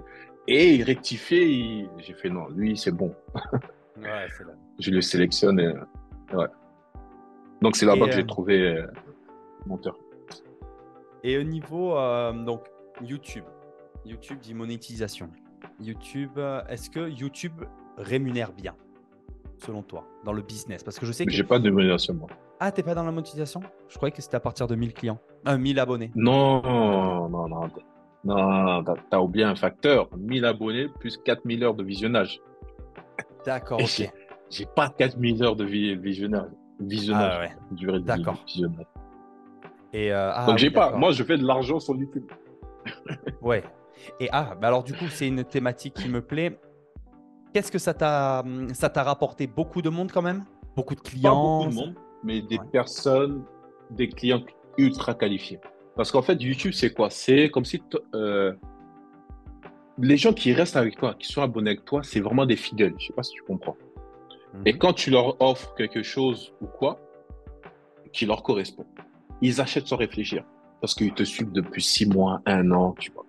Donc, en fait, YouTube, c'est la version de l'acquisition la plus pérenne, on va dire. Parce que c'est des fans qui sont là, ils sont abonnés, ils sont là, ils sont toujours là, ils se désabonnent pas. À un moment donné, ils vont passer à l'action. Peut-être là, ils n'ont pas d'argent pour acheter tes produits ou services, mais peut-être dans 6 mois, tu es toujours là. Là, ils vont acheter. Mhm. Mais ils vont acheter parce que l'état d'esprit de tes abonnés, toi, c'est pareil. Et du coup, quand je suis en entretien avec des gens qui me connaissent, qui viennent de YouTube, ça va très vite. Parce qu'ils ont regardé plein de vidéos de moi, ils savent comment je réfléchis. Et du coup, quand je parle, j'ai l'impression qu'ils parlent comme moi. Donc, du coup, la vente, elle se fait naturelle. Tu n'as même pas besoin de forcer. Et Ouais, ils quand voulaient j'envoie de déjà la acheter pub, à la c'est base. différent.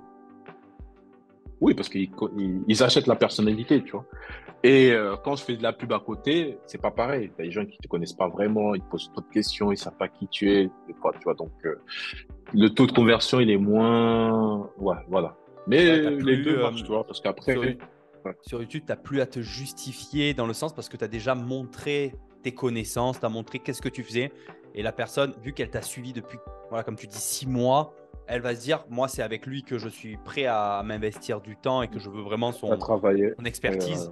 Et là, du coup, voilà, la vente est déjà faite. Tu as juste à lui dire les quelques mots, lui montrer que tu es impliqué ouais, c'est à ça. l'aider et se dire, allez, c'est banco, quoi. Alors que Ouais, de la pub, c'est vrai que c'est un moyen extraordinaire pour toucher énormément de monde. Mais par contre, c'est tellement facile de toucher beaucoup de monde qu'il y a tellement de mentors, enfin pas de mentors, mais tellement de coachs, tellement de formateurs, tellement de personnes qui promettent la lune, qui promettent le million, que du coup, ça devient limite. Après, il faut que quand la personne vient te voir, il faut que tu lui prouves par A plus B, que tu prennes du temps, et là, ça demande aussi beaucoup de temps pour faire la vente. et c'est pour ça la stratégie de Rémi, elle est pas mal dessus, parce que moi, j'ai choisi la scène de webinar qui fait cette action-là de comprendre qui je suis. Pendant 1 heure, je t'explique et tout. Et c'est là que ça fait un peu le travail. Ça règle pas tous les problèmes, parce que quelques personnes, ça fait que même pas 24 heures te connaît, mais c'est mieux. Au lieu d'envoyer direct dans... Parce que moi, je vends des produits à plus de 1000, 2000 euros. Donc, c'est la manière webinar où quelle que soit l'appellation que tu donnes, mais donne une vidéo où tu expliques, tu prends du temps pendant 1 heure. Si la personne, elle vient de la pub, et pendant 1 heure, elle se tape quelqu'un qui vient juste de le connaître, c'est qu'elle est vraiment intéressée. Et que derrière, elle prend rendez-vous avec toi pour aller plus loin, c'est que le mindset a beaucoup matché. Mais tu auras beaucoup plus de déchets là-bas que venant ta chaîne YouTube. D'accord. Et donc, du coup, C'est- depuis le début de ta chaîne, ça fait combien d'années que tu l'as la chaîne aujourd'hui? Ça fait 2 ans, là, je crois. 2 ans. Non, la chaîne YouTube, 2 ans. Donc, pour 2 ans, toi, 2 c'est ans, ouais. positif. 2 ans, 2 ans et demi. Bien sûr.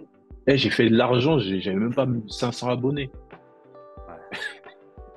Ouais. Des gens venant de ma chaîne, hein. J'avais 300 ou je sais pas, j'avais déjà vendu un produit à 10K.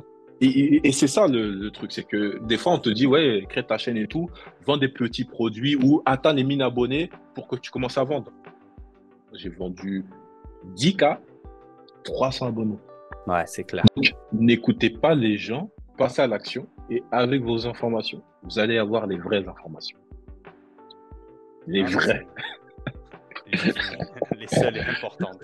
Bah oui, parce que moi, je pouvais écouter, parce que j'ai acheté des formations qui disent non, à partir de 1000 abonnés, là, tu peux. Si tu respectes ça, tu vas attendre, tu vois. Mais moi, en fait, je suis quelqu'un, en fait, c'est mon défaut à faire ma qualité. J'aime bien passer à l'action et aller au-delà des mots. C'est-à-dire que pour t'expliquer comment je fais et pour que ça peut t'aider, n'écoute pas ce que les gens te disent, fais ce que les gens font. Les gens que tu admires font, ouais. N'écoute pas, c'est dans, t'inquiète, je te vends une formation dans l'e-commerce et tout, nana, mais il te vend la formation.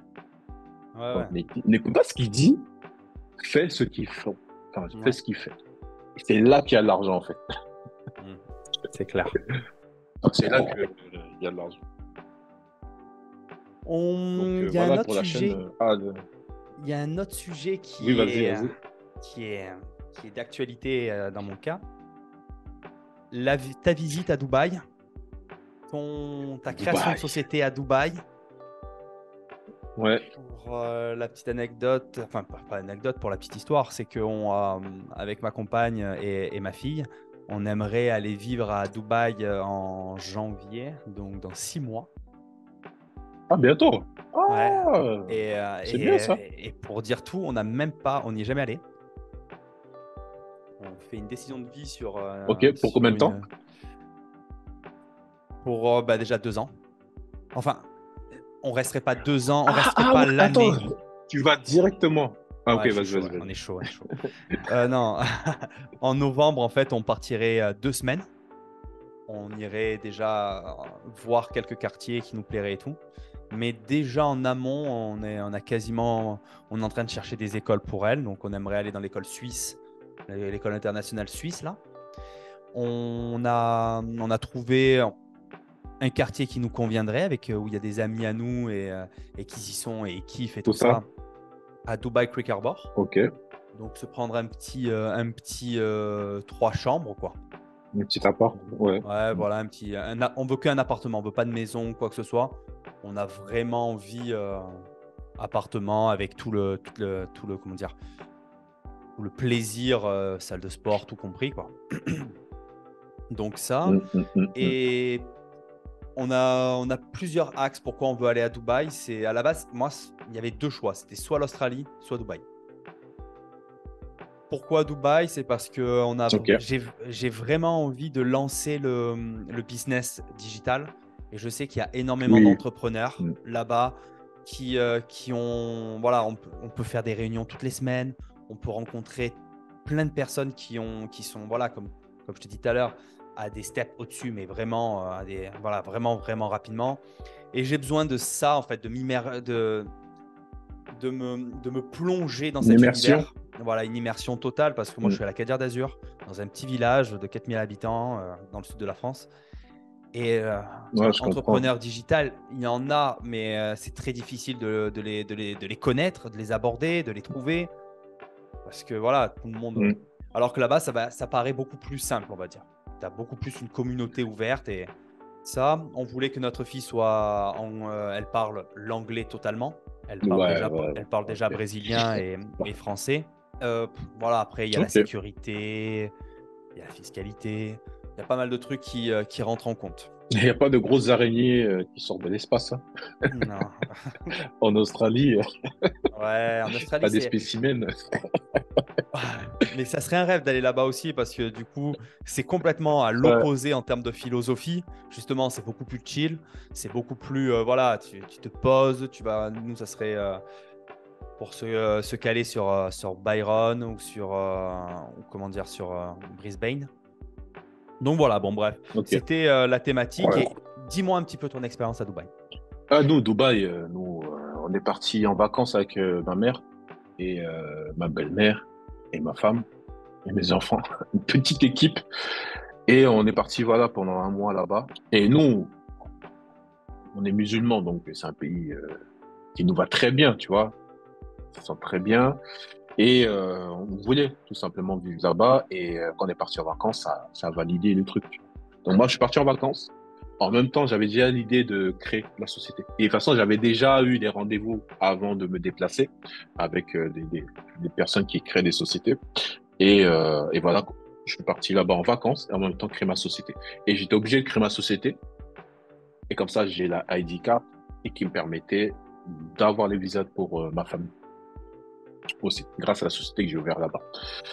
Donc, non, En fait, Dubaï, quand tu le vois dans les vlogs et tout, c'est mieux en vrai, tu vois. Quand tu vas dans les photos, dans les trucs, quand tu y vas, tu te dis, waouh, mais déjà quand tu descends de l'aéroport, tu te dis, mais c'est quoi cet aéroport, tu vois? Elle a été créée par du diamant, qu'est-ce qui se passe? Ça brille de partout, tu vois? Et du coup, ce changement de Charles de Gaulle, je sais pas d'où tu vas prendre ton vol, De Nice. de, de Nice, tu vois, depuis que tu à bord de Nice à Dubaï, tu te dis, c'est un autre univers. Et du coup, c'est bien quand on a ce mindset entrepreneurial parce que tu sens que le mec, c'est un entrepreneur, tu vois. Il passe du désert à ça en 50 ans, tu dis, il y a que des entrepreneurs fous qui font ça, tu vois. Et quels que soient les défauts, les avantages, tu vois, on s'en fout. De toute façon, dans chaque pays, t'as des défauts, t'as des avantages, tu vois. Donc, non, c'est inspirant. Dès que tu arrives là-bas en tant qu'entrepreneur, tu te dis, waouh, t'es arrivé dans un vrai truc, tu vois. Et tu vas voir quand tu vas côtoyer les entrepreneurs de là-bas, ça y est, tes objectifs là, je sais pas quel objectif tu avais avec ton business, tu vas avoir honte de le dire, tu vois, parce que ça parle en millions, tu dis, ah, tu fais 1 million par semaine, toi. Oui, ah ouais, ok. Moi, ah ok, attends. Est-ce que je peux te poser une question? Et c'est ça. Et franchement, dès que tu vas là-bas, ton objectif, tu avais avant Nice, quand tu arrives là-bas, il n'existe plus. Il change, il disparaît. Ah ouais. C'est un autre objectif. C'est un autre objectif parce que tu côtoies des gens 1 million par mois, tu te dis, ok, mais déjà, ça m'a obligé à parler anglais parce que je suis naze en anglais. Donc, c'est encore de l'anglais. Tu vas voir, nous, les entrepreneurs français, c'est rien. Tu as des entrepreneurs pakistanais, des Indiens, des Russes, enfin bref. Ils sont dans un level que tu comprends pas. Tu as du mal à comprendre, toi. Et du coup, vous êtes resté combien de temps là-bas? 2 semaines de vacances. Après, moi, je suis resté pour continuer la phase de la création de ma société et d'avoir mon ID card, enfin mon Emirate ID. Et Donc, je suis resté 2 mois t'es parti pour vivre les après vacances. là-bas avec ta famille ou pas du tout du coup? Non, non, après, il y a le business, il y a des problèmes qui se posent. Donc, du coup, bon, tu fais pour le compte, hein. Un entrepreneur, c'est un entrepreneur qui règle des problèmes. En fait, on règle des problèmes. Tu sais, notre métier, c'est de régler des problèmes. Donc, après, on a fait le calcul. On s'est dit, non, Dubaï, c'est pas tout de suite. Parce que, effectivement, Dubaï, tu peux trouver des taux pas chers. Tu vas à des rats, une petite chambre pas chère et tout. Tu vis à l'indienne ou à l'africaine, tu vois. Mais on va se dire la vérité. Nous, on n'a pas été habitués à ça, tu vois. On peut pas aller vivre là-bas. On n'est pas habitué. Si on serait habitué, on serait parti, tu vois. Mais on n'est pas habitué. Et en plus, j'ai des enfants. Les écoles, c'est presque 1 000 € par mois pour chaque enfant. Tu fais le calcul, tu dis, tu sais quoi? On va aller doucement, hein.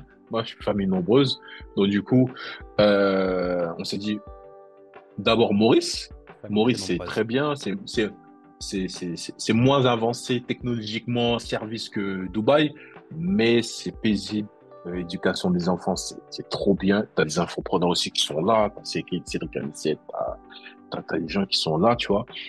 Et c'est moins cher. Le coût de la vie, tu divises par deux par rapport à Dubaï, voire plus, tu vois. Ça dépend sur certains trucs. Et on s'est dit, tu sais quoi? Bon, on reste à Dubaï pour la famille. Et moi, pour le business, je fais mes allers-retours. Je vais à Dubaï, je reviens. Et on fait, enfin, triangle, tu vois. France, Dubaï, Maurice. Ouais. Donc, on a choisi pour des raisons économiques, hein, euh, Et Maurice et parce Dubaï, que c'est pas moi, très je suis loin pas en soi. libre. 6 heures, c'est comme la France, Ouais, 6 en heures. fait, ça fait vraiment. Ouais, c'est 6 heures, 6 heures, tu vois.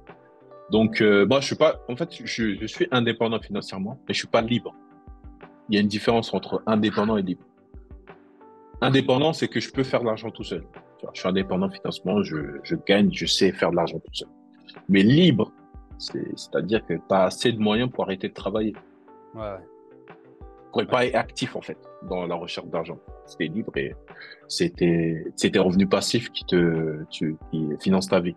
Et je suis pas arrivé à ce niveau-là. Tu vois, des fois, j'aime bien se dire la vérité. Tu vois, des fois, tu veux essayer de rattraper les entrepreneurs qui sont à Dubaï, qui sont à une étape que toi, tu peux pas te comparer. Tiens, redescends sur terre. Tu vois. Souffle. Tu vas y arriver, t'inquiète. Mais souffle et avance petit à petit. S'ils peuvent t'accélérer, t'aider, il n'y a pas de souci. Mais n'est pas la vie que eux ils ont et tu la compares à la tienne. Et ça, c'est l'envers du décor de Dubaï pour les francophones. Il y en a beaucoup qui retournent, qui font c'est aller, ouais, je vais à Dubaï, ouais, nouvelle vie et tout. Mais ils font pas 3 mois. Parce mais que ouais. Dubaï, c'est cruel. C'est cruel parce que tu taffes pas, tu gagnes pas bien d'argent, tu restes pas. Et j'ai découvert des Français comme ça qui sont dans la galère. J'ai dit, non, non. Moi, j'ai des enfants en plus. J'ai dit, non, non, non, c'est quoi? Même si j'ai de l'argent, en fait, c'est pas de l'argent tout de suite qui vient de mes revenus passifs. Quoi. Allez, doucement. Maurice, c'est pas cher. Et en plus, il y a un cadre de malade. Franchement, tu trouves pas ça à Dubaï. Hein. Ouais, ouais, non, Là, c'est sûr. tu trouves pas ça à Dubaï. C'est un autre truc. Mais voilà, c'est pour ça que je suis resté dans ces connexions faciles parce que Emirates a un vol direct de Maurice à Dubaï. Je fais, c'est bon, on reste à Maurice et moi, je vais développer le business entre Maurice et Dubaï. Et du coup, Et bah, peut-être au novembre, je serai à Dubaï. ah bah tiens, on se verra alors. Parce que nous, on y est normalement, je sais Ça. plus combien, mais on y est aussi. On doit y être avec Luna et Carla. Comme ça, au moins, voilà, on va créer déjà le business. On va créer une société là-bas. Pareil, il faut que Ok, même j'en Freezone. crée deux. Il faut que j'en crée même deux. D'ailleurs, là, cet après-midi, je dois avoir un call avec un, un avocat fiscaliste qui est là-bas, ami à des amis à moi. Très, très bons amis avec Ok. des bons amis à moi. Donc, du Est-ce coup, que la partie bancaire, il la maîtrise? c'est ça, justement, il la maîtrise. C'est ce qui est le but de Ah ouais. l'objectif. C'est que voilà, Parce que il le paraît que c'est plus ça le plus compliqué, c'est pas difficile. de Ouais. créer la société. Et C'est ouais, la ouais. banque. Ouvrir un compte bancaire avec ta société, c'est parcours du combattant. Et ouais, c'est ce qu'on m'a dit. Donc, je vais vraiment prendre tout ça. Je l'ai entendu, ce point-là. Je vais vraiment prendre tout ça en compte parce que je veux même en créer plusieurs. Je veux créer la holding pour gérer le restaurant, mes SCI, mes autres sociétés qui sont françaises. Donc voilà, il faut vraiment que tout Ouais. ça soit posé avec un vrai avocat fiscaliste parce que je ne peux pas m'amuser. Comme tu dis, quand on a des enfants, famille, on ne peut pas s'amuser à faire tout et n'importe quoi et se dire ça va passer. T'es seul, tu t'en fous, ça passe, ça casse. Bon. Juste pour compléter ce que tu dis, prends le temps par rapport à la holding, tout ça. Moi aussi, j'étais dans cet état d'esprit-là. Fais du cash d'abord. Fais vraiment du cash. C'est plus facile après de donner beaucoup d'argent à ce genre enfin, à ces personnes-là fiscalistes. Parce que si tu optimises trop tôt, ça, c'est pas bon aussi. Après, j'en fais du cash, hein, Si j'en fais du cash, hein.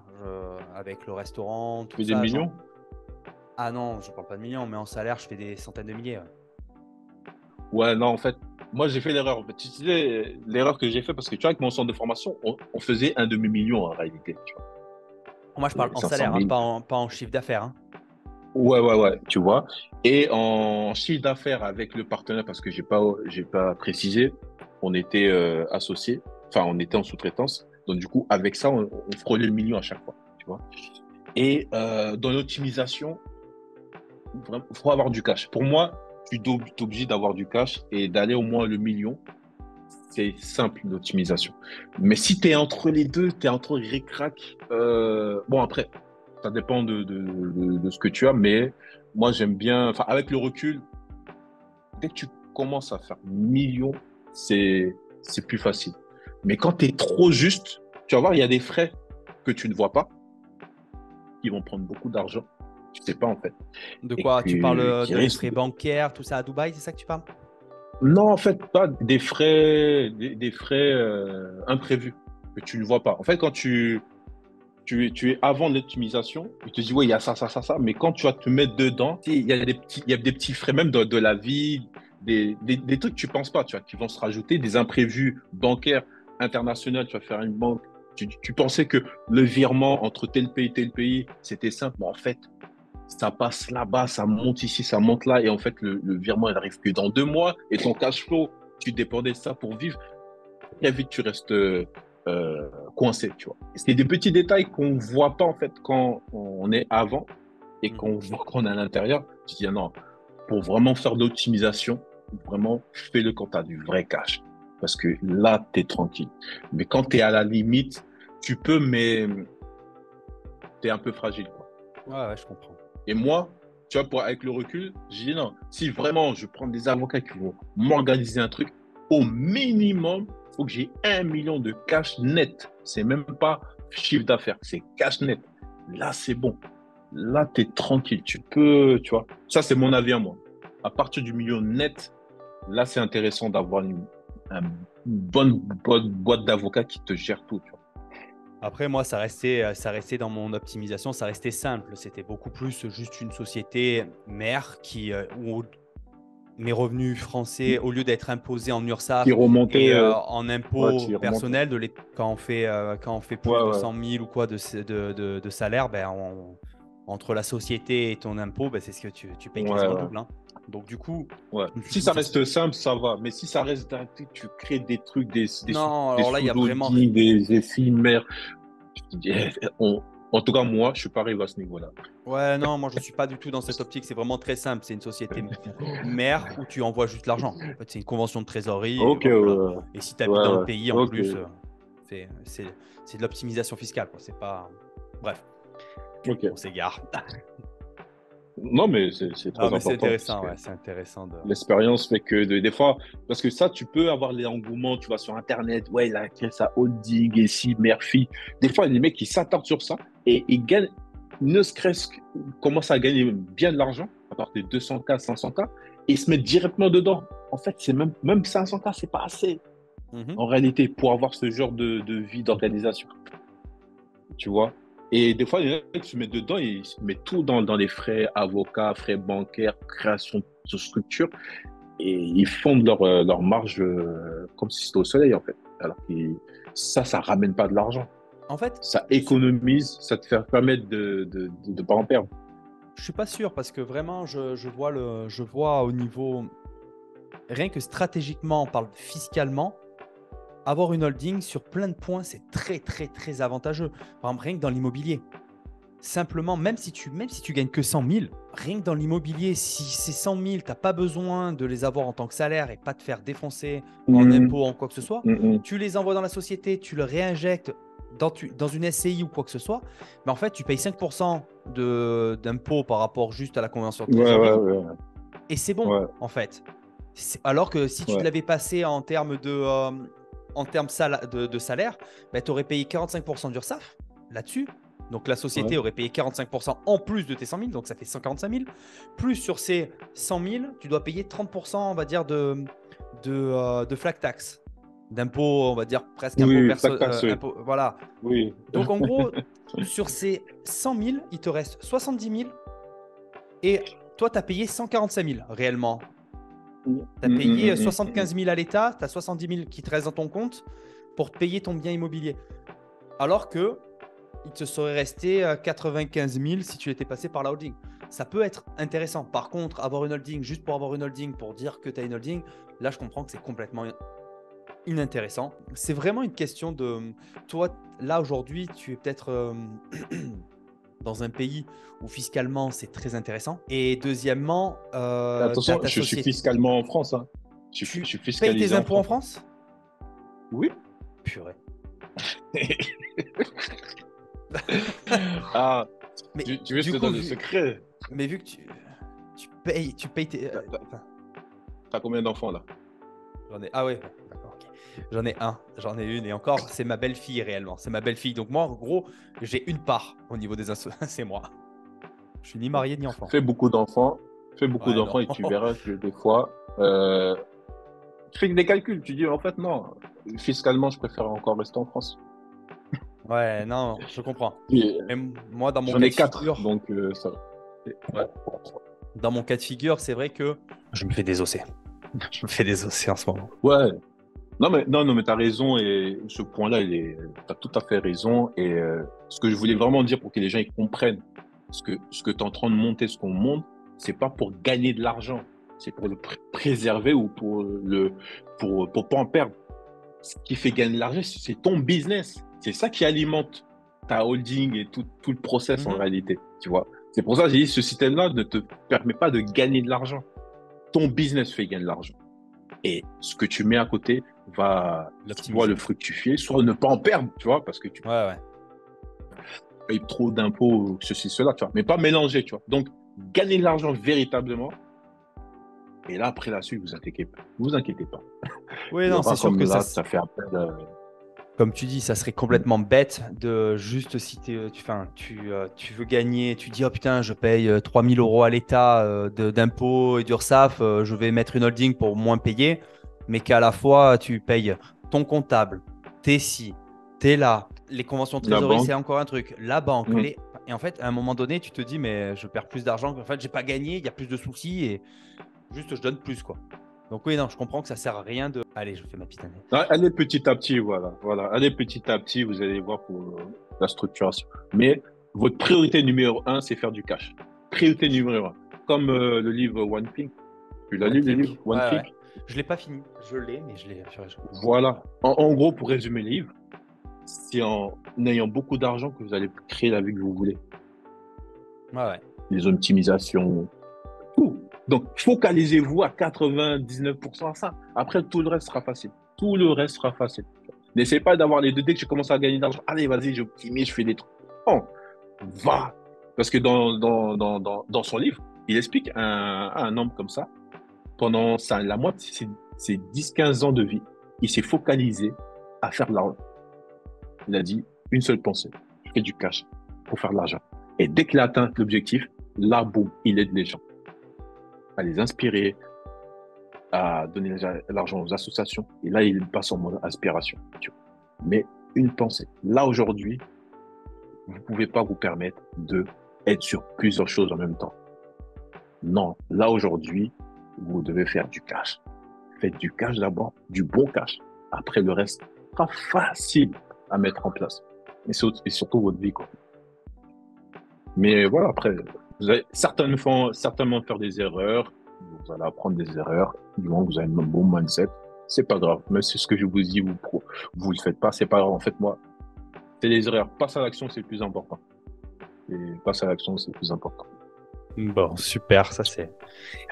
Tes objectifs futurs. En quelques points, quelles sont ta stratégie future pour faire plus de cash? Stratégie future, pour faire plus Tes de cash. objectifs tes… Bah, déjà, au niveau de mon environnement, me rapprocher de personnes qui font 10 fois plus que moi. Juste me rapprocher, c'est discuter, être dans le réseau. C'est pour ça que je me rapprochais de plus en plus de Dubaï. Ici aussi, il y en a, hein, donc aussi, j'essaie de me rapprocher. Et le but dans 5 ans, c'est d'avoir 5 millions d'investissements, de budget d'investissement, de patrimoine, comme Ouais. tu veux. Te rapporte 5 millions, la valeur. moyenne on va dire une moyenne de 10% par an. Voilà, ce qui fait 30 000 € par mois, tranquillement, ou 300 000 € par an. Si on a Ok. 7%, donc dans 5 ans, 5 millions. Ok. 5 ans, 5 millions. Et là, avec mes objectifs, du coup, c'est de faire 500 000 € de marge. Pas de chiffre d'affaires. C'est vraiment 500 K de marge chaque année, après millions. Et pour faire ça, la chose que j'ai identifiée, c'est de me rapprocher de personnes qui ont fait 10 fois plus que moi. Et savoir un peu comment ils y sont parvenus. Ou travailler avec eux. Hein. Travailler avec Ouais. eux. Ah, ok, donne-moi du taf. Je le fais gratuitement. C'est pas grave. Ouais, Parce que je sais t'apprends. que l'investissement sur moi, bah oui. Les gens tout le temps, ouais, faut faire payer. Non, des fois, il y a des trucs. Le fait qu'ils t'apprennent, qu'ils mettent du temps pour toi, déjà, tu payes. Pour moi, c'est le fait que tu travailles gratuitement, tu payes un peu près ce truc-là. Mais en réalité, je m'en fous. C'est comment ils font. Et au-delà de comment ils font, quel est leur comportement et leur état d'esprit en réalité. Parce que le comment, je le vois, mais comment ils arrivent à réfléchir, à faire en sorte de prendre que ça, c'est la meilleure décision. En fait, c'est ça, moi, j'aime bien trouver aux personnes, aux entrepreneurs bien avancés, c'est leur manière de réfléchir. Plutôt de comment ils le font, ça, tu peux trouver sur Internet, tu peux trouver par rapport à ce qu'ils mettent sur les réseaux sociaux, tu peux, voilà, tu découpes leur tunnel de vente, tout ça. Mais au-delà de ça, c'est leur manière de réfléchir. C'était plutôt ça.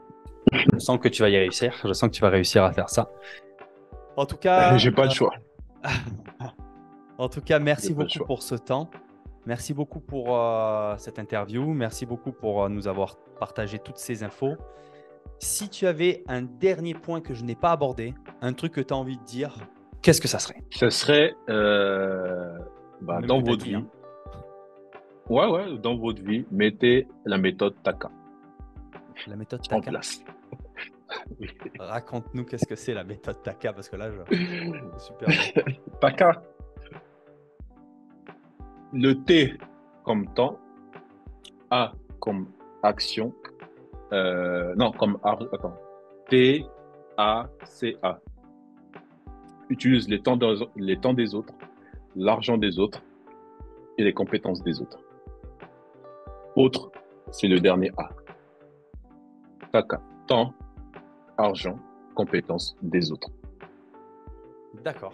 C'est la méthode, pour moi, ce qui a fait que je suis là. Comme tu as dit, mais comment tu arrives à facilement déléguer? Eh, mec, je prends son temps. Ok, tiens. Ok, tu as une compétence. Je ne suis pas formateur professionnel en administratif. Je prends sa compétence. Et en plus, son temps en même temps. Allez, je mets à disposition. J'ai pas d'argent. Ok. Vu que je passe à l'action souvent, bah, du coup, mon associé, il m'avait fait confiance. Il m'avait prêté 6 000 euros. Je prends l'argent des autres. Et avec ça, tu verras que tu peux montrer un système et gagner beaucoup d'argent très rapidement. TACA, ben, je la Et retiens. baisser ton ego de dire non, il faut que moi je fasse moi tout seul. Ouais, carrément. Non, t'inquiète. Ah, t'inquiète. Fais la méthode, t'inquiète. Fais confiance à ton instinct. Essaie de. Tu vas faire des erreurs. Tu vas recruter quelqu'un de mauvais. C'est sûr. C'est ton apprentissage. Mais tu verras que tu verras beaucoup plus vite. Au lieu de passer toi, tout seul à apprendre quelque chose pendant 6 mois, alors que peut-être tu aurais payé 1 000 € et en 24 heures, c'est fait. C'est exactement un de mes cas de figure. C'est que c'est vrai que j'avoue que j'ai tellement peur que ça soit mal fait. Mal fait. Oh purée, c'est un de mes soucis des fois. Je me dis putain, je délègue déjà, hein, mais même des fois je me dis oh ça me saoule de Je faire. vais le faire. Ouais, je Ça vais va le plus vite faire. quand c'est moi. Ouais, carrément, putain. Ah, Eh, les trucs, ça va plus vite quand c'est moi. T'inquiète, j'en ai fait plein. Mais en fait, tu verras que. Non, comme le montage vidéo. Non, prends-toi une journée. En une journée, j'ai trouvé mon monteur. J'étais énervé parce que j'en ai viré un et j'avais pas de monteur. Et à un moment donné, je me suis mis au montage. J'ai dit, attends, je vais faire moi-même. J'ai vu le temps que ça me prenait pour faire 15 minutes de montage. Je me suis énervé et j'ai dit, attends, je prends le temps des autres. Non, c'est pas possible. Ce n'est pas possible. Mais après, il y a des techniques pour essayer de recruter la meilleure personne. Mais c'est en place, mais fais-toi confiance. Ouais, peut-être c'est le mot. Fais-toi confiance, en réalité. Fais-toi confiance. Ne t'inquiète pas, d'accord. tout va bien se passer. Non, c'est vrai que là, il faut que petit à petit, bon, là déjà, je vais lancer le tunnel devant tout ça et quand ça commencera à rapporter, je vais commencer à réfléchir à parce que j'ai vraiment besoin de déléguer d'autres parties, style le marketing des réseaux et surtout aussi l'email marketing. Ça, c'est deux parties qui prennent énormément de temps. Mon associé et moi-même, pas le faire. On peut pas le faire parce qu'on a déjà pas mal de choses à faire, nous, de nos côtés. Donc, c'est vrai qu'il faut savoir déléguer. Mais ce qui me fait peur, c'est de ne pas savoir où les trouver. Ou alors, c'est de ne pas avoir eu de retour, on va dire, actuel d'argent qui font que je me dis, putain, si je vais payer un gars, allez, ça va me coûter 1000 ou 3000 euros. Et lui, putain, et me dire, est-ce que si ça va refaire pareil que maintenant, ça va pas me rapporter d'argent, je me dis, putain, je peux pas perdre 3000, quoi. Et il est là Non, non, en la vraie fait, peur. ouais. Non, non, là, à l'étape où tu es, non, non, c'est la dernière chose que vous devez déléguer. La dernière chose que vous déléguez, c'est comment avoir des clients. Ça, c'est la dernière chose. Comment délivrer clients, vous pouvez déléguer. Là, tout de suite, tu n'as pas besoin de déléguer marketing. Non, tant que tu n'as pas prouvé toi-même le process, ça, c'est la dernière chose à déléguer. Tu dois toi-même le faire. Ça ramène des résultats. Et là, tu crées un process. Tu crées comment tu réfléchis. Et là, les autres, ils pourront faire. Mais ça, c'est la dernière chose. La vente, marketing, c'est la dernière chose que vous devrez déléguer. La dernière. Et encore, tu vas toujours vendre. D'accord. Et même la vente, tu vas toujours vendre. La vente a différentes manières. Tu vas vendre parce que tu vas être à Dubaï. Tu vas être peut-être auprès d'investisseurs ou d'entrepreneurs. Tu vas vendre ta personnalité. Tu vas vendre ton projet. Et ça se trouve, il y en a un qui va essayer de te mettre un coup de pouce, un petit partenariat. Et la vente sera toujours en toi jusqu'à la fin de ta vie. Donc ça, le marketing, oui, tu vas déléguer en dernier, mais la vente, perfectionne-la, améliore-toi, parce que c'est ça qui va sauver ta vie, en réalité. Le fait que tu es là jusqu'aujourd'hui, tu as vendu le fait que je fais un interview avec toi, qui fait que tu vas propulser petit à petit avec d'autres interviews, avec d'autres choses, ton empire. Donc, la vente, c'est la seule chose que tu dois développer et à ne pas arrêter de développer. Et de ne pas déléguer directement comme ça. C'est ce que j'ai compris. C'est pour ça que j'ai mis en place mon école de vente, de business developer, parce que je sais que c'est la compétence. Quoi qu'il arrive, quelles que soient les crises ou pas, tu vas t'en sortir. Même si demain, il y a, je sais pas, il y a une grosse catastrophe et on arrive à l'âge de pierre, tu sais vendre. Ouais, tu vendras une pierre. Et tu vas... C'est celui qui gagnera plus d'argent, plus de pierres. Bah ouais. Et même, à l'époque, tu vendais des informations. Ouais. Bah, tu vas voir un roi concurrent. À l'époque, c'était quoi? Il y a un roi concurrent qui essaie de faire un coup d'État, il veut prendre. Mais toi, tu es le messager. Quelle information pour que l'autre roi se prépare? Combien ce roi-là il serait prêt à payer cette information-là pour se protéger? Donc, la vente, c'est la compétence que vous devez développer jusqu'à la fin de votre vie. Je suis d'accord. Et sur ces mots, je te remercie. Donc, la méthode TACA, je vais la garder et je vais l'afficher en grand. TACA. Est-ce que tu dois le faire toi ou tu dois le faire par les autres? Des autres.